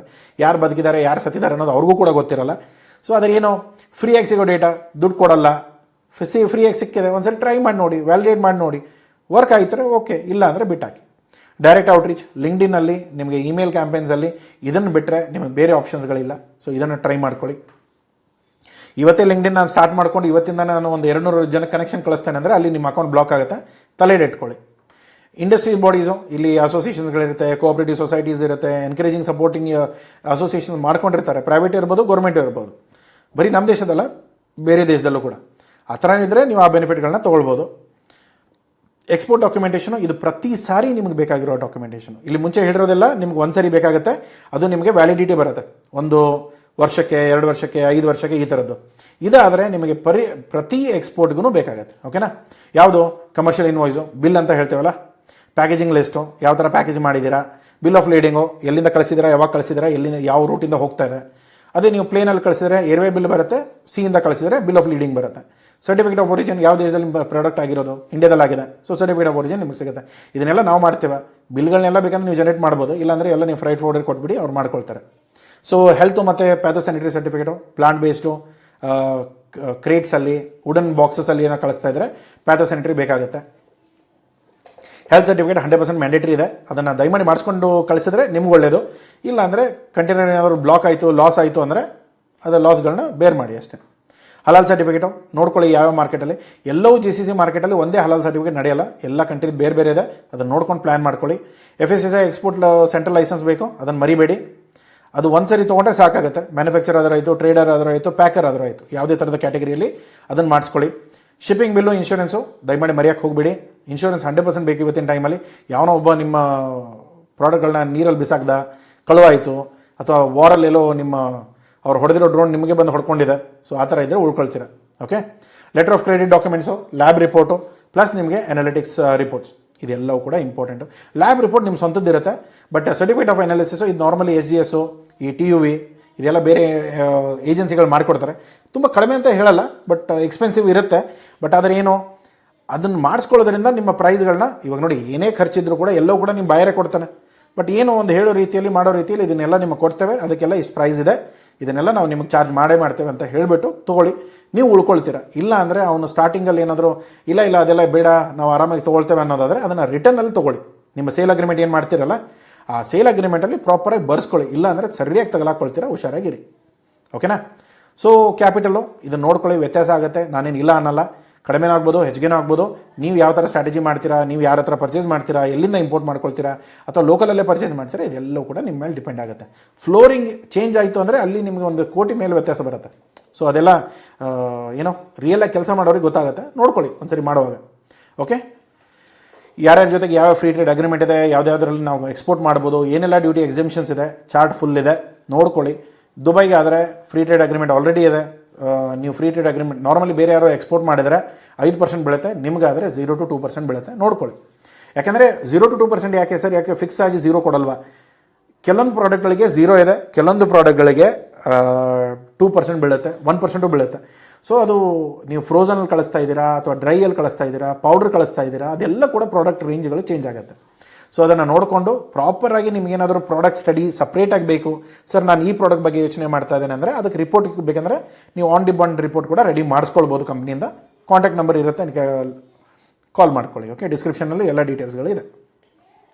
ಸೌತ್ ಕೊರಿಯಾ ಆಗಿರ್ಬೋದು, ಇವಾಗ ಯುರೋಪಿಯನ್ ಯೂನಿಯನ್ ಹೊಸದಿದೆ, ಅಲ್ಲಿ ಕೂಡ 0 ಡ್ಯೂಟೀಸ್ ಇದೆ. ಆಸ್ಟ್ರೇಲಿಯಾ ಇದೆ, 0 ಡ್ಯೂಟೀಸ್ ಇದೆ. ಇಲ್ಲೆಲ್ಲ ನೀವು ಪ್ರಾಪರಾಗಿ ಪ್ಲ್ಯಾನ್ ಮಾಡ್ಕೊಳ್ಳಿ. ಮಾಲ್ಡೀವ್ಸು ಪ್ರಿಫರೇಬಲು, ಅಲ್ಲಿ ಪ್ರಿಫರೆನ್ಷಿಯಲ್ಸ್ ಇದೆ, ಬಟ್ ಡ್ಯೂಟಿ ಅಲ್ಲಿನೂ ಕಂಪ್ಲೀಟಾಗಿ ಫ್ರೀ ಇಲ್ಲ, ಬಟ್ ಓಕೆ ಮಾಡ್ಬೋದು. ಓಕೆ, ಇವಾಗ ನಾವೇನಾದರೂ ಇದು ಫ್ರೀ ಟ್ರೇಡ್ ಅಗ್ರಿಮೆಂಟ್ ಬೆನಿಫಿಟ್ ಹೇಗೆ ತೊಗೋಬೇಕು, ಇದು ನಾರ್ಮಲಿ ನಿಮಗೆ ಸಿಗಲ್ಲ. ನೀವು ಏನು ಮಾಡ್ತಾಯಿದ್ರೋ ಅದೇ ರೇಟಿಗೆ ಮಾರೋದು. ಅವನು ಏನು ಇಂಪೋರ್ಟ್ ಮಾಡ್ಕೊಳ್ಳುವಾಗ ಅವನು ಏನು ಇಂಪೋರ್ಟ್ ಡ್ಯೂಟಿ ಕಟ್ತಾನಲ್ಲ ಗೌರ್ಮೆಂಟ್ಗೆ, ಅದನ್ನು ನೀವು certificate of origin preferential certificate ಕೊಟ್ರಿ ಅಂದರೆ ಅವನೇನು ಮಾಡ್ತಾನೆ, ಅದನ್ನು ಡಿಕ್ಲೇರ್ ಮಾಡಿಕೊಂಡು ಅಲ್ಲಿ ಬರೋ ಡ್ಯೂಟಿ. ಇವಾಗ ಈ ದುಬೈಗೆ ನಾವು ಕಳಿಸ್ತೇವೆ ಅಂದ್ಕೊಳ್ಳಿ, ಈ ದುಬೈಗೆ ನಾವು ಕಳಿಸುವಾಗ ಏನಾಗುತ್ತೆ, ಇವಾಗ ನಾರ್ಮಲಿ ಅವ್ರು ಏನಂತಾರೆ 5% ಡ್ಯೂಟಿ ಕಟ್ಕೊಂಡು ನೀವು ಮೆಟೀರಿಯಲ್ನ ತೊಗೊಂಡೋಗಿ ಅಂತಾರೆ. ಅವನೇನು ಹೇಳ್ತಾನೆ, ಇಲ್ಲ ಸರ್ ನನ್ನ ಹತ್ರ ಈ ಫ್ರೀ ಟ್ರೇಡ್ ಅಗ್ರಿಮೆಂಟು ಇಂಡಿಯಾದಿಂದ ಬಂದಿರೋದು, ಫ್ರೀ ಟ್ರೇಡ್ ಅಗ್ರಿಮೆಂಟ್ ಆಲ್ರೆಡಿ ಇದೆ, ಅವ್ರು ಈ ಸರ್ಟಿಫಿಕೇಟ್ ಆಫ್ ಒರಿಜಿನ್ ಪ್ರಿಫರೆನ್ಷಿಯಲ್ ಕಳಿಸಿದ್ದಾರೆ, ಸೊ ಅದಕ್ಕೆ ನನಗೆ ಡ್ಯೂಟಿ ಫ್ರೀ ಮಾಡಿ ಅಂದರೆ ಅವನಿಗೆ ಇದು 5% ಉಳಿಯುತ್ತೆ. ಓಕೆನಾ? ಇದು ನೀವು ಮುಂಚೆನೇ ಕ್ಯಾಲ್ಕುಲೇಟ್ ಮಾಡಲ್ಲ. ಒಂದು ವೇಳೆ ನಿಮ್ಮ ಇನ್ಕೋಟಮ್ ಏನಾದರೂ DDP ಇತ್ತು ಅಂದರೆ ಈ ಬೆನಿಫಿಟ್ ನಿಮಗಿರುತ್ತೆ. ಅಲ್ಲಿ ಹೋಗ್ಬಿಟ್ಟು ಏನೋ ಸಮಸ್ಯೆ ಮಾಡ್ಕೊಂಡ್ರೆ ಮತ್ತು ಆ ಬೆನಿಫಿಟ್ಗಳು ಕಟ್ ಆಗುತ್ತೆ, ನೋಡ್ಕೊಳ್ಳಿ. ಓಕೆನಾ? ಸೊ ಸ್ಕೀಮ್ಗಳಲ್ಲಿ ರೂಟ್ ಆ್ಯಪ್ ಇದೆ. ಇವತ್ತು ₹1 ಕೊಡೋದನ್ನು 50 ಪೈಸೆ ಮಾಡಿಟ್ಟಿದ್ದಾರೆ ಗೌರ್ಮೆಂಟ್ದವರು, ಏನು ಮಾಡೋಕ್ಕೆ ಬರಲ್ಲ. ಇದನ್ನು ದಯಮಾಡಿ ನಿಮ್ಮ ಕೊಟೇಷನಲ್ಲಿ ಇನ್ಕ್ಲೂಡ್ ಮಾಡೋಕ್ಕೆ ಹೋಗಬೇಡಿ ಯಾವುದೇ ಕಾರಣಕ್ಕೂ. ಯಾಕೆಂದರೆ ನಾಳೆ ಇರೋದು 50 ಪೈಸೆನೂ ಅವರು ಯಾವಾಗ 5 ಪೈಸೆಗೆ ತರ್ತಾರೋ ಗೊತ್ತಿಲ್ಲ. ಸೊ ಜನರಲಿ ಹೇಳ್ತಾ ಇರೋದೇನೋ, ಈ ಇನ್ಸೆಂಟಿವ್ಸ್ಗಳನ್ನ ಸಿಗುತ್ತೋ ಇಲ್ವೋ, ಸಿಗಲ್ಲ ಅಂದ್ಕೊಂಡೇ ಕೆಲಸ ಮಾಡಿ. ಯಾವುದೇ ಕಾರಣಕ್ಕೂ ಸಿಕ್ಕರೆ ನಿಮ್ಮ ಅದೃಷ್ಟ, ಸಿಗದೆ ಹೋದರೆ ಏನು, ಅಥವಾ ನಿಮ್ಗೆ ಬರೋ ಟೈಮಲ್ಲಿ ಅವ್ರು ಏನಾದರೂ ಕ್ಯಾನ್ಸಲ್ ಮಾಡಿಬಿಟ್ರೆ ಇದೆಲ್ಲವೂ ಕೂಡ ಸಮಸ್ಯೆಗಳಾಗುತ್ತೆ. ಅದಕ್ಕೆ ನೀವು ಕೊಟೇಷನ್ ಪ್ರಿಪೇರ್ ಮಾಡುವಾಗ ಇನ್ಸೆಂಟಿವ್ನ ಕ್ಯಾಲ್ಕುಲೇಟ್ ಮಾಡ್ಕೊಳ್ಬೇಡಿ, ಸಿಕ್ಕಾಕೊಳ್ತೀರ. ಇನ್ಸೆಂಟಿವ್ ಕ್ಯಾಲ್ಕುಲೇಟ್ ಮಾಡ್ಕೊತೀರಾ, ಇಲ್ಲಿ ₹1 ಸಿಗುತ್ತೆ ಅಂತ ಅಂದ್ಕೊಂಡಿರ್ತೀರ, ಅವಾಗ ಏನು ಮಾಡ್ತೀರಾ, ₹9 ಮೊಟ್ಟೆ ಬರೋದು ನೀವು ₹8 ಕೊಟ್ಟಿರ್ತೀರ. ಸೊ ₹1 ಇವ್ರು ಗೌರ್ಮೆಂಟ್ದವ್ರು ಕೊಡ್ತಾರೆ, ಸರಿ ಬಿಡು ಹಂಗಿದ್ರೆ ₹8 ಕೊಟ್ಬಿಡೋಣ, ಆರ್ಡರ್ ಸಿಕ್ಬಿಡುತ್ತೆ. ಆರ್ಡರ್ ಸಿಗುತ್ತೆ, ಸಪ್ಲೈನೂ ಮಾಡ್ತೀರಾ. ಇಲ್ಲಿ ಗೌರ್ಮೆಂಟ್ದವ್ರು ₹1 ಕೊಡೋ ಬದಲು ನಿಮ್ಗೆ 5 ಪೈಸೆ ಕೊಟ್ಟರೆ ಅಥವಾ ಕೊಡದೇ ಹೋದರೆ ₹1 ನೆಟ್ ಲಾಸ್ ಆಗುತ್ತೆ. ಸೊ ನೋಡ್ಕೊಳ್ಳಿ. ಅದರಲ್ಲೂ ಮಾರ್ಜಿನ್ಗಳು ತುಂಬ ಕಡಿಮೆ ಇದ್ದಾಗಂತೂ ಇನ್ನೂ ಕತೆ ಮುಗೀತು ನಿಮ್ಮದು ಕತೆ. ಓಕೆನಾ? ಆ್ಯಬಿಡಾ ಫೈನಾನ್ಷಿಯಲ್ ಅಸಿಸ್ಟೆನ್ಸ್ ಕೊಡ್ತಾರೆ. ನಿಮ್ಗೇನಾದರೂ ಬೇರೆ ಮಾರ್ಕೆಟಿಗೆ ಹೋಗ್ಬಿಟ್ಟು ಎಕ್ಸಿಬಿಷನಲ್ಲಿ ಅಲ್ಲಿ ಇಲ್ಲಿ ನೀವು ಪ್ರೆಸೆಂಟ್ ಮಾಡ್ತೀರಾ, ಶೆಲ್ಫ್ ಲೈ ಅಂದರೆ ಡಿಸ್ಪ್ಲೇ ಮಾಡ್ತೀರಾ, ಅದರದ್ದೆಲ್ಲ ಅಪ್ರೂವಲ್ ತೊಗೊಳ್ಳಿ, ಪ್ರೊಸೆಸ್ ಮಾಡಿಸಿ. ಅಲ್ಲಿ ನೀವೇನೇನು ಖರ್ಚು ಮಾಡಿ ಬರ್ತೀರೋ ಅದರದ್ದೆಲ್ಲ ನಿಮಗೆ ಬಿಲ್ಸ್ ಎಲ್ಲ ಸಬ್ಮಿಟ್ ಮಾಡಿದ್ರೆ ನಿಮ್ಮ ನಾರ್ಮಲಿ ಅಪ್ರೂವಲ್ ಇರುತ್ತೆ. ಆ ಸ್ಕೀಮ್ ಅಂಡರಲ್ಲಿ ಏನು ಕೊಡಬೇಕೋ ಅವ್ರು ಅಷ್ಟು ಕೊಡ್ತಾರೆ. ಓಕೆ? ಅದು ಇವಾಗಲೇ ಬರುತ್ತಾ, ನಾಳೆನೇ ಬರುತ್ತಾ ಸರ್, ನಾನು ಟಿಕೆಟ್ ಇವರು ಕೊಟ್ಟ ಮೇಲೆ ಬುಕ್ ಮಾಡಲ್ಲ ಅಂದರೆ ಅಲ್ಲಿಗೆ ನೆಕ್ಸ್ಟ್ ವರ್ಷದ್ದು ಈವೆಂಟ್ ಬಂದುಬಿಡುತ್ತೆ. ಸ್ವಲ್ಪ ಹುಷಾರಾಗಿ ನೋಡ್ಕೊಂಡು ಮಾಡ್ಕೊಳ್ಳಿ. Okay? Market assistance, market access incentives ಇರುತ್ತೆ. ಯಾವುದೇ ಮಾರ್ಕೆಟಿಗೆ ಹೋಗೋದಾಗಲಿ, ಬಾಯರ್ನ ಭೇಟಿ ಆಗೋದಾಗಲಿ, ಇದಕ್ಕೆಲ್ಲದಕ್ಕೂ ಇನ್ಸೆಂಟಿವ್ಸ್ ಇರುತ್ತೆ. ಇದು ಒಂದಕ್ಕೆ ಮಾತ್ರ ನಾವು ಎಕ್ಸ್ಪೋರ್ಟ್ ಪ್ರಮೋಷನಲ್ ಕೌನ್ಸಿಲ್ಗಳ ಮೇಲೆ ಸಪೋರ್ಟಿಗೆ ಕೇಳ್ತೇವೆ. ಕೊಡ್ತಾರೋ ಇಲ್ವೋ ಅದು ಬರೋ ಟೈಮಿಗೆ ಬರುತ್ತೆ. ಆದರೆ ಅದನ್ನು ನಂಬ್ಕೊಂಡು ನಾವೇನು ಕೆಲಸ ನಿಂದ್ರಿಸಲ್ಲ. ಬಟ್ ಆದರೆ ಈ ಬೆನಿಫಿಟ್ಗಳು ಇರುತ್ತೆ. ಯಾಕೆಂದರೆ ಯಾವಾಗಲೂ ಕೂಡ ಇಂಡಿಯನ್ ಗೌರ್ಮೆಂಟು ನೀವು ಎಕ್ಸ್ಪೋರ್ಟ್ ಚೆನ್ನಾಗಿ ಮಾಡಿ, ಬಾಯರ್ನ ಭೇಟಿಯಾಗಿ ಬನ್ನಿ, ಡೀಲ್ಗಳನ್ನ ಕ್ಲೋಸ್ ಮಾಡಿ, ಇದೆಲ್ಲ ಇನ್ಸೆಂಟಿವ್ಸ್ಗಳು ಇರುತ್ತೆ. ಸ್ವಲ್ಪ ನೋಡ್ಕೊಳ್ಳಿ. ಓಕೆ? ಇಂಟ್ರೆಸ್ಟ್ ಇದರಲ್ಲಿ ಏನಾದರೂ ನಿಮಗೆ ಎಕ್ಸಿಬಿಷನ್ ಸಿಗುತ್ತೆ, ಸಬ್ಸಿಡಿ ಸಿಗುತ್ತೆ. ನಿಮ್ಗೆ ಏನಾದರೂ 10-15% ಬೀಳ್ತಾ ಇದೆ ಅಂದರೆ ಒಂದು 2-3% ಕಡಿಮೆ ಆಗುತ್ತೆ. ಸೊ ಆ ಬೆನಿಫಿಟ್ ಕೂಡ ತೊಗೊಳ್ಬೋದು. ಯಾವುದೇ ಕಾರಣಕ್ಕೂ ಕ್ರೆಡಿಟಲ್ಲಿ ಮೆಟೀರಿಯಲ್ ಕೊಡಬೇಡಿ. ಒಂದನೇದು, ಒಂದು ವೇಳೆ ಆ ಥರ ಕೊಡೋ ಸಿಚುವೇಶನ್ ಬಂದಿದೆ, ಸರ್ ಎಲ್ಲ ನನ್ನ ಕಾಂಪಿಟರ್ಸ್ ಎಲ್ಲರೂ ಕೊಡ್ತಾ ಇದ್ದಾರೆ, ನಾನು ಕೊಡದೆ ಹೋದರೆ ನನಗೆ ಆರ್ಡರೇ ಬರಲ್ಲ, ನನ್ನ ಬಿಸ್ನೆಸ್ಸೇ ಮುಗಿದು ಹೋಗುತ್ತೆ ಅನ್ನೋ ಸಿಚುವೇಶನ್ ಬಂತು ಅಂದರೆ ಕ್ರೆಡಿಟ್ ಕೊಡಿ. ಆದರೆ ECGC ಇನ್ಶೂರೆನ್ಸ್ ಮಾಡಿಸ್ಕೊಂಡು ಕೊಡಿ. ಇಲ್ಲ ಅಂದರೆ ನಿಮ್ಗೆ 100% ECG ಬೇಕಾಗತ್ತೆ. ಓಕೆನಾ? ಸೊ ದಯಮಾಡಿ ದುಡ್ಡು ಉಳಿಸ್ಕೊಳ್ಳಿ, ದುಡ್ಡನ್ನು ಕಳ್ಕೊಳ್ಳೋಕೆ ಹೋಗ್ಬಿಡಿ. ಇನ್ಶೂರೆನ್ಸ್ ಮಾಡಿಕೊಂಡು ನೀವು ಕೊಟ್ಟರೆ ಓಕೆ. ಇಲ್ಲ ಅಂದರೆ ನೀವು BL ಕೂಡ ಮಾರ್ಕೊಳ್ಬೋದು, ಅದು ಆಪ್ಷನ್ಸ್ಗಳಿದೆ, ಅದನ್ನು ಕೂಡ ಯೋಚನೆ ಮಾಡ್ಕೊಳ್ಳಿ. ಪ್ರಧಾನಮಂತ್ರಿ ಸ್ಕೀಮ್ಗಳಿದೆ, ಅದರಲ್ಲೂ ನೋಡ್ಕೊಳ್ಳಿ ನಿಮಗೆ ಎಷ್ಟು ಕ್ಯಾಪಿಟಲ್ ಸಿಗುತ್ತೆ ಏನು. ಯಾಕೆಂದರೆ ನೀವು ಒಂದು ಶೆಡ್ ಹಾಕ್ತೀರ ಅಂದರೂ ಕೂಡ ಇವತ್ತಿನ ಟೈಮಲ್ಲಿ ಇನ್ಸೆಂಟಿವ್ಸ್ ಇದೆ. ಅದನ್ನೆಲ್ಲ ಬೆನಿಫಿಟ್ಗಳು ನೋಡಿಕೊಂಡು ನಿಮಗೆ ಬೆನಿಫಿಟ್ ಸಿಗುತ್ತೆ, ನೋಡ್ಕೊಳ್ಳಿ, ಪ್ಲಾನ್ ಮಾಡ್ಕೊಳ್ಳಿ. ಅಡ್ವಾನ್ಸ್ ಅಥರೈಸೇಷನ್ ಅಂದರೆ ನೀವು ನಾರ್ಮಲಿ ಏನಾದರೂ ಮೆಷಿನ್ಗಳನ್ನ ಆಚೆಯಿಂದ ತರಿಸ್ಕೊಳ್ತಾ ಇದ್ದೀರಾ, ಸರ್ ಇವಾಗ ನಾನು ಎಗ್ಗಳನ್ನೆಲ್ಲ ಇಲ್ಲೇ ಮಾಡ್ಕೊಳ್ತೇನೆ, ಪ್ಯಾಕೇಜಿಂಗ್ ಮೆಟೀರಿಯಲ್ದು ಏನಿದೆ ಒಂದು ಮೆಷಿನು ಅದನ್ನು ಜರ್ಮನಿಯಿಂದ ತರಿಸ್ತಾ ಇದ್ದಾನೆ, ಆದರೆ ಅದರ ಮೇಲೆ 45% ಡ್ಯೂಟಿ ಇದೆ ಅಥವಾ 100% ಮೇಲೆ ಡ್ಯೂಟಿ ಇದೆ, ಅದನ್ನು ಹೇಗೆ ಮಾಡ್ಬೋದು? ಅದನ್ನು ನೀವು ಅಡ್ವಾನ್ಸ್ ಅಥರೈಸೇಷನಲ್ಲಿ ಹೋಗಿಬಿಟ್ಟು ಅದನ್ನು ಅಪ್ರೂವಲ್ ತೊಗೊಂಡು ಆ ಸ್ಕೀಮ್ ಅಂಡರಲ್ಲಿ ನೀವು ಪ್ಯಾಕೇಜಿಂಗ್ ಮೆಷಿನ್ ಆಗಿರ್ಬೋದು ಅಥವಾ ಬೇರೆ ಏನೇ ಪ್ರೊಸೆಸಿಂಗ್ ಮೆಷಿನ್ ಇರ್ಬೋದು, ಅದೇ ಇದು ಅಂತ ಏನಿಲ್ಲ, ಯಾವುದಾದ್ರೂ ಮೆಷಿನ್ ನೀವು ಇಲ್ಲಿ ತೊಗೊಂಡು ಬಂದು ಆ ಪ್ರೊಡಕ್ಷನ್ ಮಾಡಿ, ಆ ಕಮಿಟ್ಮೆಂಟ್ ಇರುತ್ತೆ. 6 ಪಟ್ಟು ನೀವು ಏನು ಪೇ ಮಾಡೋದು ಇರುತ್ತೋ ಅದರ 6 ಟೈಮ್ಸ್ ಏನೋ ಕಾಸ್ಟ್ ಬರುತ್ತೆ. ಅಷ್ಟು ನೀವು ಮಿನಿಮಮ್ ಕಮಿಟ್ಮೆಂಟ್ ಮಾಡಿಕೊಂಡ್ರೆ ನಿಮಗೆ ಇದು ಆರಾಮಾಗಿ ವರ್ಕೌಟ್ ಆಗುತ್ತೆ. ಅದನ್ನು ಕೂಡ ನೋಡ್ಕೊಳ್ಳಿ, ಪ್ಲ್ಯಾನ್ ಮಾಡ್ಕೊಳ್ಳಿ. ಓಕೆನಾ? ಸೊ ಒಂದು ನಿಮ್ಮ ಯೋಗ್ಯತೆ ಏನೋ ಅದನ್ನು ಕರೆಕ್ಟಾಗಿ ತೋರಿಸ್ಕೊಳ್ಳಿ. ಇಲ್ಲ ಅಂದರೆ ನಿಮ್ಮ ಹತ್ರ ರಿಪೋರ್ಟು ಇಲ್ಲ, ಕ್ವಾಲಿಟಿ ಇಲ್ಲ, ಸರ್ಟಿಫಿಕೇಟ್ ಇಲ್ಲ, ಏನು ಮಾಡ್ತಾ ಇದ್ದೇನೆ ಗೊತ್ತಿಲ್ಲ, ಏನು ಕಳಿಸ್ತೇನೆ ಅನ್ನೋದು ಗೊತ್ತಿಲ್ಲ, ಆ ಥರ ಇತ್ತು ಅಂದರೆ ಕತೆ ಮುಗಿತಿಲ್ಲಿ. ಯಾರೂ ನಿಮ್ಮ ನಂಬಲ್ಲ, ನಿಮ್ಗೆ ಆರ್ಡರ್ಗಳು ಸಿಗಲ್ಲ. ಎಸ್ಪೆಷಲಿ ಮರ್ಜೆಂಟ್ ಟ್ರೇಡರ್ಗಳು. ಫ್ಯಾಕ್ಟ್ರಿ ಅವ್ರ ಹತ್ರ ಏನಿರುತ್ತೆ, ಅಟ್ಲೀಸ್ಟ್ ಫ್ಯಾಕ್ಟ್ರಿ ಆದರೂ ತೋರ್ಸೋಕ್ಕಿರುತ್ತೆ, ಮ್ಯಾನುಫ್ಯಾಕ್ಚರ್ ಹತ್ರ. ನಿಮ್ಮ ಹತ್ರ ಅದು ಕೂಡ ಇರಲ್ಲ. ನೋಡ್ಕೊಳ್ಳಿ. ಕ್ವಾಲಿಟಿ ಕಂಪ್ಲೀಟಾಗಿ ಪ್ರಿಡಿಕ್ಟ್ ಮಾಡೋದೇ ಕಷ್ಟ ಇದೆ. ಇವತ್ತು ಬಂದಿರೋ ಕ್ವಾಲಿಟಿ ನಾಳೆ ಫೀಡ್ ಚೇಂಜ್ ಮಾಡಿಬಿಡ್ತಾರೆ, ಅಲ್ಲಿಗೆ ಮೊಟ್ಟೆಗಳೆಲ್ಲ ಹಾಳಾಗೋಗಿರುತ್ತೆ, ಏನೋ ಒಂದು ಕೆಮಿಕಲ್ ಹೆಚ್ಚಿಗೆ ಆಗಿಬಿಟ್ಟಿರುತ್ತೆ. ಸೊ ಇದೆಲ್ಲ ಸಮಸ್ಯೆಗಳು ಬರ್ತಾ ಇದೆ. ಬರೀ ಗ್ಲೋಬಲಲ್ಲ, ಇಂಡಿಯಾದಲ್ಲೂ ಬರುತ್ತೆ. ಹಾಗಾಗಿನೇ ಇವತ್ತಿನ ಟೈಮಲ್ಲಿ ಡಾಕ್ಟರ್ಗಳು ಎಸ್ಪೆಷಲಿ ಹೆಣ್ಮಕ್ಳಿಗೆ ಇದನ್ನು ಅಡ್ವೈಸ್ ಮಾಡಲ್ಲ. ಎಲ್ಲ ಇಂಜೆಕ್ಟೆಡ್ ಬರುತ್ತೆ, ಹಾರ್ಮೋನ್ ಇಂಬ್ಯಾಲೆನ್ಸ್ ಆಗುತ್ತೆ, ಅದು ಇದು ಅಂತ ಹಾಳ್ಮೂಳು ಇರುತ್ತೆ. ಸೊ ಅದೆಲ್ಲವೂ ಕೂಡ ಸಮಸ್ಯೆ. ಒಳ್ಳೆ ಪ್ರಾಡಕ್ಟ್, ಬಟ್ ಆದರೆ ನಾವೇ ಕೆಡಿಸ್ಕೊಂಡಾಗ ಏನು ಮಾಡೋಕ್ಕೆ ಬರಲ್ಲ. ಓಕೆನಾ? ರೆಗ್ಯುಲೇಟರಿ ಕಂಪ್ಲೈನ್ಸಸ್ಸು ಅದನ್ನು ಕೂಡ ನೋಡ್ಕೊಳ್ಳಿ. MOQ ಮಿಸ್ ಮ್ಯಾಚಸ್ಸು, ನೀವು ಎಷ್ಟು ಆರ್ಡ್ರನ್ನ ಕಳಿಸ್ಬೇಕು ಅಂದ್ಕೊಂಡಿದ್ದೀರಾ, ಮಿನಿಮಮ್ ಆರ್ಡರ್ ಕ್ವಾಂಟಿಟಿ ಎಷ್ಟಿರಬೇಕು, ಏನಿರಬೇಕು ಅದನ್ನು ಪ್ಲ್ಯಾನ್ ಮಾಡ್ಕೊಳ್ಳಿ. ಕೋಲ್ಡ್ ಚೈನ್ ಗ್ಯಾಪ್ ಏನಿದೆ ಅದನ್ನು ಕೂಡ ಫಿಕ್ಸ್ ಮಾಡ್ಕೊಳ್ಳಿ. ಡಿಜಿಟಲ್ ವಿಸಿಬಿಲಿಟಿ, ನಿಮ್ಮ ವೆಬ್ಸೈಟು, ನಿಮ್ಮ ಸೋಷಿಯಲ್ ಮೀಡಿಯಾ, ನಿಮ್ಮ ವೆಬ್ಸೈಟ್ ಯಾರು ಬರ್ತಾ ಇದ್ದಾರೆ, ಎಲ್ಲಿಂದ ಬರ್ತಾ ಇದ್ದಾರೆ, ಯಾಕೆ ಬರ್ತಾ ಇದ್ದಾರೆ, ಏನು ಮಾಡ್ತಾ ಇದ್ದಾರೆ, ಅದನ್ನೆಲ್ಲ ಮಾನಿಟರ್ ಮಾಡುವಂಥ ಸಿಸ್ಟಮ್ ಬೇಕು. ಇಲ್ಲ ಅಂದರೆ ಕಾಂಟ್ಯಾಕ್ಟ್ ಮಾಡಿ, ಟೀಮಿಂದ ಸಪೋರ್ಟ್ ತೊಗೊಳ್ಳಿ. ಯಾವ ಪ್ಲ್ಯಾನ್ ಪಿಕ್ ಮಾಡ್ತೀರಾ ಅದರಲ್ಲಿ ಎಲ್ಲ ಕೂಡ ಇನ್ಕ್ಲೂಡ್ ಇರುತ್ತೆ, ನೋಡಿಕೊಂಡು ಪ್ಲ್ಯಾನ್ ಮಾಡ್ಕೊಳ್ಳಿ. ಪೇಮೆಂಟ್ ಸೆಕ್ಯೂರಿಟೀಸು, ದುಡ್ಡುಗಳನ್ನ ಕಳ್ಕೊಂಡ್ರೆ ನಾಳೆ ನೀವು ಬಿಸ್ನೆಸ್ಸಲ್ಲಿ ಇರಲ್ಲ. ಒಂದು ವಿಷಯ ತಿಳ್ಕೊಳ್ಳಿ, ಇವತ್ತು ಆರ್ಡರ್ ಸಿಗದೆ ಹೋದರೆ ನಾಳೆ ಆರ್ಡರ್ ಸಿಗುತ್ತೆ. ಆದರೆ ಇವತ್ತು ನೀವು ದುಡ್ಡು ಕಳ್ಕೊಂಡು ಬಿಸ್ನೆಸ್ಸಿಂದ ಆಚೆ ಹೋದರೆ ನಾಳೆ ಆರ್ಡರ್ ಸಿಕ್ಕರೂ ಕೂಡ ನಿಮಗೇನು ಯೂಸ್ ಇಲ್ಲ. ಸೊ ಅದನ್ನು ತಲೆಯಲ್ಲಿ ಇಟ್ಕೊಂಡು ಕೆಲಸ ಮಾಡ್ಕೊಳ್ಳಿ. ಆಮೇಲೆ ಇನ್ನೊಂದೇನೋ, ಸರ್ ನಾನು ಬರೀ ಕನ್ನಡ ಮಾತಾಡ್ತೇನೆ, ನಾನು ಕನ್ನಡ ಬಿಟ್ಟರೆ ಬೇರೆ ಭಾಷೆ ಬರಲ್ಲ. ಓಕೆ, ಬೇರೆ ಯಾರೋ ಹೈರ್ ಮಾಡ್ಕೊಳ್ಳಿ, ಯಾರಿಗೆ ಬರುತ್ತೆ ಅವ್ರನ್ನ ಇಟ್ಕೊಳ್ಳಿ. ಈಗ ನಾವು 19 ಇಂಟರ್ನ್ಯಾಷನಲ್ ಲ್ಯಾಂಗ್ವೇಜಲ್ಲಿ ಸಪೋರ್ಟ್ ಮಾಡ್ತೇವೆ, ಬಟ್ ಆದರೆ ಏನು ಅಲ್ಲಿ ಕಲ್ಚರ್ ಗೊತ್ತು, ಅಲ್ಲಿ ಏನು ನಡೀತಾ ಇದೆ ಗೊತ್ತು, ಅಲ್ಲಿ ಯಾವ ಥರ ಎಲ್ಲರೂ ಒಂದೇ ಥರದಲ್ಲಿ ಡೀಲ್ ಮಾಡೋಕ್ಕಾಗಲ್ಲ. ಸೊ ತುಂಬ ವ್ಯತ್ಯಾಸಗಳಿರುತ್ತೆ, ನೋಡಿಕೊಂಡು ನೀವು ಪ್ಲ್ಯಾನ್ ಮಾಡ್ಕೊಳ್ಳಿ, ಅದು ನಿಮ್ಮ ಬೆನಿಫಿಟ್ ಆಗುತ್ತೆ. ಸೊ ಈ ಬಿಸ್ನೆಸ್ಸಲ್ಲಿ ಮೇನ್ ಅಡ್ವಾಂಟೇಜ್ ಬರೋದು, ನಮ್ಮಲ್ಲಿ ಸ್ಟ್ರೆಂತ್ ಏನು, ಪ್ರೊಡಕ್ಷನ್ ಸಿಕ್ಕಾಬಿಟ್ಟಿದೆ, ನೀವೇನು ತಲೆ ಕಟ್ಸ್ಕೊಳ್ಳೋ ಅವಶ್ಯಕತೆ ಇಲ್ಲ. ಒಳ್ಳೆ ಗ್ರೇಡೆಡ್ ಸಪ್ಲೈಯರು, ಮ್ಯಾನುಫ್ಯಾಕ್ಚರ್ನ ಇಟ್ಕೊಂಡು ನೀವು ಆರಾಮಾಗಿ ಮಾಡ್ಕೊಳ್ಬೋದು. ಸರ್ ಅವರೆಲ್ಲ ಫಾರ್ಮ್ಸ್ ಇದೆ, ನಾನು ಮ್ಯಾನುಫ್ಯಾಕ್ಚರಿಂಗ್ ಮಾಡ್ಕೊಳ್ತೇನೆ, ನಾನು ಪ್ರೊಸೆಸ್ ಮಾಡಿ ವ್ಯಾಲ್ಯೂ ಆ್ಯಡಿಂಗ್ ಮಾಡ್ತೇನೆ ಅಂದರೆ ಒಳ್ಳೆಯದು, ಎಲ್ಲನೂ ನೀವೇ ಮಾಡ್ಕೋಬೇಕನ್ನೋ ಅವಶ್ಯಕತೆ ಇಲ್ಲ. ಅದ್ರ ಏನು ಕ್ವಾಲಿಟಿಗಳಿದೆ ಫ್ರಮ್ ಸ್ಟಾರ್ಟ್ ಟು ಎಂಡ್ ಎಲ್ಲವೂ ಕೂಡ ನೀವು ಮ್ಯಾನೇಜ್ ಮಾಡ್ತೀರಾ ಅಂದರೆ ನಿಮ್ಗೆ ಒಳ್ಳೆಯದು. ಸೊ ಕಾಂಪಿಟೇಟಿವ್ ಪ್ರೊಡಕ್ಷನ್ ಕಾಸ್ಟ್ ಎಲ್ಲ ಕಡಿಮೆ ಇದೆ, ತಲೆನೋವಿಲ್ಲ, ಸ್ಕಿಲ್ ಲೇಬರ್ಸ್ಗಳು ಆರಾಮಾಗಿ ಸಿಗ್ತಾರೆ, ಒಳ್ಳೆ ಇನ್ಸೆಂಟಿವ್ಸ್ ಇದೆ, ಗೌರ್ಮೆಂಟ್ಗಳು ಕೂಡ ಸಪೋರ್ಟ್ ಮಾಡ್ತಾರೆ. ಸ್ಟೇಟ್ ಗೌರ್ಮೆಂಟು, ನಾನು ಕರ್ನಾಟಕದ ಬಗ್ಗೆ ಹೇಳ್ತಾ ಇಲ್ಲ, ಜನರಲಾಗಿ ಹೇಳ್ತಾ ಇರೋದು, ಯಾವ ಸ್ಟೇಟ್ ಗೌರ್ಮೆಂಟ್ ಸಪೋರ್ಟ್ ಮಾಡ್ತಾರೆ ಆ ಸ್ಟೇಟ್ಗೆ ಹೋಗ್ಬಿಟ್ಟು ಕೆಲಸ ಮಾಡ್ಬೋದು. ಆಪರ್ಚುನಿಟೀಸ್ ಆದರೆ ಇವತ್ತಿನ ಟೈಮಲ್ಲಿ free trade agreement already sign ಆಗಿದೆ. ಎಗ್ ಪೌಡರ್ಗಳು ಪ್ರಾಪರ್ ಗ್ರೋತ್ ಇದೆ, ಪ್ಲ್ಯಾನ್ ಮಾಡ್ಕೊಳ್ಬೋದು. ಎಗ್ಗಲ್ಲಿ ನಿಮಗೆ ಬರೀ 3% CAGR ನೋಡ್ಬೋದು, ಇಯರ್ ಆನ್ ಇಯರ್ ಗ್ರೋತು. ಅದೇ ನೀವು ಎಗ್ ಪೌಡರೆಲ್ಲ ನೋಡೋದಾದರೆ ನಿಮ್ಗೆ 5.5 ಇದೆ, ವಿಚ್ ಇಸ್ ಗುಡ್ ನಂಬರ್, ಕೆಲಸ ಮಾಡ್ಬೋದು. ಸೊ ಆಸಿಯನ್ ಮಾರ್ಕೆಟ್ ಇದೆ, ತುಂಬ ದೂರ ಎಕ್ಸ್ಪೋರ್ಟ್ ಮಾಡೋ ಅವಶ್ಯಕತೆ ಇಲ್ಲ, ಹತ್ರನೇ ಎಕ್ಸ್ಪೋರ್ಟ್ ಮಾಡ್ಕೊಂಡು ಕೂಡ ನೀವು ವಿದಿನ್ 7-8 ಡೇಸಲ್ಲಿ ನಿಮ್ಮ ರೊಟೇಷನ್ ಸೈಕಲ್ನ ಕಂಪ್ಲೀಟ್ ಮಾಡ್ಬೋದು, ನಿಮ್ಮ ಕಂಪ್ಲೀಟ್ ಎಕ್ಸ್ಪೋರ್ಟ್ ಸೈಕಲ್. ವೀಕ್ನೆಸ್ ಏನು, ಎಲ್ಲದರಲ್ಲೂ ಕೂಡ ಅಡ್ವಾಂಟೇಜಸ್ ಇದ್ದರೆ ನೆಗೆಟಿವ್ ಡಿಸ್ಅಡ್ವಾಂಟೇಜಸ್ ಇದ್ದೇ ಇರುತ್ತೆ. ಅದರಲ್ಲಿ ಏನು ಸಮಸ್ಯೆಗಳು ಬರುತ್ತೆ ಅಂದರೆ, ಒಂದು ಬರ್ಡ್ ಫ್ಲೂ, ಈ ಪ್ರಾಬ್ಲಮ್ ಬರೋದು, ಕೋಲ್ಡ್ ಚೈನ್ ಸರಿಯಾಗಿಲ್ಲ, ಸಪ್ಲೈ ಚೈನ್ ಸರಿಯಾಗಿಲ್ಲ, ಲಾಜಿಸ್ಟಿಕ್ಗಳು ಸರಿಯಾಗಿಲ್ಲ. ಸೊ ಇವೆಲ್ಲ ಸಮಸ್ಯೆಗಳು ಬರುತ್ತೆ. ಅದರಲ್ಲಿ ಏನಾದರೂ ಕಂಟೈನ್ಮೆಂಟ್ ಬಂತು, ಅದೆಲ್ಲ ಏನಂದರೆ ಇಂಡಿಯನ್ ಎಗ್ಸ್ಗಳಿಗೆ ಬ್ಯಾನ್ ಮಾಡಿಬಿಟ್ರು ಅಂದರೆ, ಈಗ ಕತಾರು, ಕುವೈತ್ 1-2-3 ಸರಿ ಆಗಿದೆ. ಸೊ ಆ ಥರ ಆಯಿತು ಅಂದರೆ ನಿಮ್ಮ ಎಗ್ಸ್ಗಳು ಚೆನ್ನಾಗಿದ್ರು ಕೂಡ ನೀವು ಪ್ರೂವ್ ಮಾಡಬೇಕಾಗುತ್ತೆ. ಅದರಲ್ಲಿ ನೀವೇನೋ ಸರ್ಟಿಫಿಕೇಟ್ ಮಾಡಿಲ್ಲ, ಟೆಸ್ಟಿಂಗ್ ಆಗಿಲ್ಲ ಅಂದರೆ ಅಲ್ಲಿ ಕತೆ ಮುಗೀತು. ಸೊ ಅದನ್ನು ಕೂಡ ನೀವು ತಲೆಯಲ್ಲಿ ಇಟ್ಕೊಳ್ಬೇಕು. ಆಮೇಲೆ ಸರ್ ನಾನು 4-5 ಕಡೆಯಿಂದ ಎಗ್ ತಂದು ಹಾಕಿದ್ದಾನೆ, ಯಾರು ಸರ್ಟಿಫಿಕೇಟ್ ಮಾಡಿಸ್ಲಿ? ಎಲ್ಲೆಲ್ಲಿಂದ 4-5 ಕಡೆಯಿಂದ ತರಿಸಿದ್ರು ಅಲ್ಲದಲ್ಲಿ ಎಲ್ಲೆಲ್ಲ ಸ್ಯಾಂಪಲ್ಗಳನ್ನ ತೊಗೊಂಡು ಬ್ಯಾಚ್ ವೈಸ್ ಟೆಸ್ಟಿಂಗ್ ಮಾಡಿ ನೀವು ಅದನ್ನು ಎಕ್ಸೆಪ್ಟ್ ಮಾಡಬೇಕು. ಯಾವುದೋ ಒಂದು ಫಾರ್ಮಿಂದ ಬಂದಿರೋ ಸಮಸ್ಯೆ ಆಗಿತ್ತು ಅಂದರೆ ಎಲ್ಲ ಫಾರ್ಮ್ಗಳು ನೀವು ಟೆಸ್ಟ್ ಮಾಡಿಲ್ಲ ಅಂದರೆ ಅದು ಗೊತ್ತೂ ಆಗಲ್ಲ. ಒಂದು ಸರಿ ಮಿಕ್ಸ್ ಆಯಿತು ಅಂದರೆ ಮುಗಿದೋಯ್ತು ಕತೆ. ಸೊ ಸಪ್ರೇಟಾಗಿ ಬಂದಾಗ ಅದನ್ನು ಚೆಕ್ ಮಾಡಿ ವ್ಯಾಲ್ಯೂಯೇಟ್ ಮಾಡಿಕೊಂಡು ಒಳಗಡೆ ತೊಗೊಳ್ಳಿ. ಕರೆಕ್ಟಾಗಿತ್ತಾ ತೊಗೊಳ್ಳಿ, ಇಲ್ಲ ಅಂದರೆ ವಾಪಸ್ ರಿಟರ್ನ್ ಮಾಡಿ ಸಮಸ್ಯೆಗಳನ್ನ ಮಾಡ್ಕೊಳ್ಳೋಕೆ ಹೋಗಬೇಡಿ. ಇದರಲ್ಲಿ ಕಾಂಪಿಟೇಷನ್ ಏನು ಅಂತಂದರೆ, ಚೈನಾದಿಂದನೂ ಇದೆ, ಮೊಟ್ಟೆಗಳಾದರೆ ಟರ್ಕಿದಿಂದನೂ ಬರ್ತಾ ಇದೆ. ನೀವು ಸ್ವಲ್ಪ ವ್ಯಾಲ್ಯೂ ಆ್ಯಡಿಂಗ್ ಮಾಡಿಕೊಂಡ್ರೆ ಒಳ್ಳೆ ಮಾರ್ಜಿನೂ ಸಿಗುತ್ತೆ, ಬೇರೆ ಬೆನಿಫಿಟ್ಗಳು ಇದೆ. ಬರ್ಡ್ ಫ್ಲೂ, ಈ ಪ್ರೈಸಸ್ ಏನಿದೆಯಲ್ಲ, ಈ ಕೋಳಿಗಳಿಗೆ ಊಟ ಹಾಕೋದು ಫೀಡ್, ಈ ಆ್ಯನಿಮಲ್ ಫೀಡ್ ಪ್ರೈಸಸ್ಗಳೆಲ್ಲ ತುಂಬ ವ್ಯತ್ಯಾಸ ಬರುತ್ತೆ. ಅದರಲ್ಲಿ ಸ್ವಲ್ಪ ಏನಾದರೂ ಫೀಡಲ್ಲಿ ಚೇಂಜ್ ಆಯಿತು ಅಂದರೂ ಕೂಡ ನಿಮ್ಮ ಕ್ವಾಲಿಟಿಯಲ್ಲಿ ಚೇಂಜ್ ಆಗುತ್ತೆ. ಸೊ ಅದನ್ನು ಕೂಡ ನೋಡ್ಕೊಳ್ಳಿ. ಇದೆಲ್ಲ ನಿಮ್ಮ ವೆಟ್ಗಳು ಏನಿದ್ದಾರೆ, ಡಾಕ್ಟರ್ಸ್ಗಳು, ಈ ಪ್ರಾಣಿ ಡಾಕ್ಟರ್ಗಳು, ಅವ್ರಿಗೆಲ್ಲ ಮಾತಾಡ್ಕೊಂಡ್ರೆ ನಿಮಗೊಂದು ಐಡಿಯಾ ಸಿಗುತ್ತೆ. ಓಕೆ, ಯಾವ ಥರ ಮಾಡ್ಬೋದು, ಏನು, ಹೇಗೆ, ಎತ್ತ ಅನ್ನೋದು. ಓಕೆನಾ? ಸೊ ಇದರಲ್ಲಿ 5 ಇಯರ್ಸ್ ನೀವು ನೋಡೋದಾದರೆ ಒಳ್ಳೆ ಪ್ರಾಫಿಟಬಲ್ ಬಿಸ್ನೆಸ್ ಇದೆ, ಯಾವುದೇ ಥರ ಸಮಸ್ಯೆಗಳಿಲ್ಲ. ಆದರೆ ನಾನು ಹೇಳೋದೇನೋ, ಈವನ್ ಎಗ್ಗಲ್ಲೂ, ಬರೀ ರಾ ಎಗ್ಗಲ್ಲೂ ಕೂಡ ನಿಮಗೆ ಬೆನಿಫಿಟ್ ಇದೆ. ಬಟ್ ಆದರೆ ಏನು ಮಾರ್ಜಿನ್ಸ್ಗಳು ಕಡಿಮೆ ಇದೆ, ತಲೆನೋವು ಅಷ್ಟೇ ಇರುತ್ತೆ, ರಿಜೆಕ್ಟ್ ಆಗೋ ಚಾನ್ಸಸ್ಸು ಅಷ್ಟೇ ಇರುತ್ತೆ. ಯಾಕೆ ಒಂದು ಸ್ಟೆಪ್ ಹೆಚ್ಚಿಗೆ ಮಾಡಿಕೊಂಡು ಅದನ್ನು ಪೌಡರ್ ಆದರೂ ಮಾಡಿ, ಲಿಕ್ವಿಡ್ ಆದರೂ ಮಾಡಿ, ಅಥವಾ ಒಂದು ಫ್ರೋಝನ್ ಆದರೂ ಮಾಡಿ, ಏನೋ ಒಂದು ಮಾಡಿಕೊಂಡು ಅದನ್ನು ಮಾಡಿದ್ರೆ ನಿಮ್ಗೆ ಆಲ್ಮೋಸ್ಟ್ ಒಂದು 30-40% ಮಾರ್ಜಿನ್ಸ್ ರೈಸ್ ಆಗುತ್ತೆ. ಅದನ್ನು ನೋಡ್ಕೊಳ್ಳಿ, ಪ್ಲ್ಯಾನ್ ಮಾಡ್ಕೊಳ್ಳಿ. ಓಕೆ, ಸೊ ನೀವು ಕರೆಂಟ್ ಸ್ಟಾರ್ಟ್ ಮಾಡಿದಾಗಂತೂ 100% ಯುಟಿಲೈಸೇಷನ್ಗೆ ಹೋಗಲ್ಲ.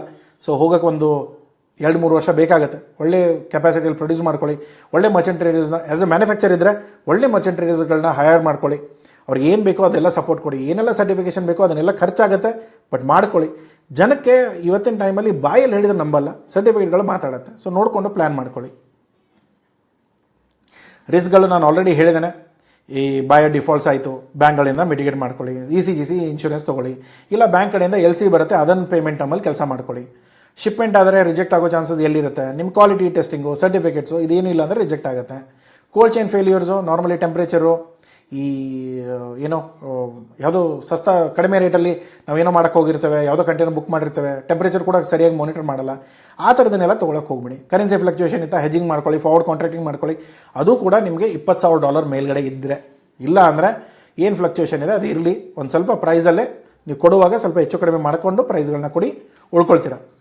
ಪ್ರೈಸ್ ಇವಾಗ ನಿಮ್ಗೆ ಗೊತ್ತಿಲ್ಲದೆ ಇರೋದು ವ್ಯಾಲ್ಯೂ ಆ್ಯಡೆಡು, ಈ ಬ್ಯಾಂಕ್ಗಳ ಚಾರ್ಜಸ್ಸು, ಕ್ವಾಲಿಟಿ ಡಿಫ್ರೆನ್ಸಿಯೇಷನ್ಸು, ಇದೆಲ್ಲ ಏನಿದೆ ಲಾಂಗ್ ಟರ್ಮ್ ಕಾಂಟ್ರಾಕ್ಟ್ಸಲ್ಲಿ ನಿಮಗೆ ಸ್ವಲ್ಪ ನೋಡಿಕೊಂಡು ಪ್ಲ್ಯಾನ್ ಮಾಡ್ಕೊಳ್ಳಿ. ಓಕೆ, ಸೊ 90 ಡೇಸ್ ಪ್ಲ್ಯಾನಲ್ಲಿ ಫಸ್ಟ್ ಏನು ಮಾಡ್ಕೊಳ್ತೀರಾ, ಒಂದು 10 ದಿನದಲ್ಲಿ ಕಂಪನಿ ರಿಜಿಸ್ಟ್ರೇಷನು, ಡಾಕ್ಯುಮೆಂಟೇಷನ್ಸು ಎಲ್ಲ ಮುಗಿಸ್ಕೊಂಬಿಡಿ. ನೀವೇ ಮಾಡ್ಕೊಳ್ಳೋದಾದರೆ ಕಡಿಮೆ ಎಲ್ಲ ಆಗಿಬಿಡುತ್ತೆ, ನಾವು ಮಾಡ್ಕೊಳ್ಳೋದಾದರೆ ನಿಮ್ಮ ಖರ್ಚು ಬರುತ್ತೆ. ನೋಡಿಕೊಂಡು ಪ್ಲ್ಯಾನ್ ಮಾಡ್ಕೊಳ್ಳಿ.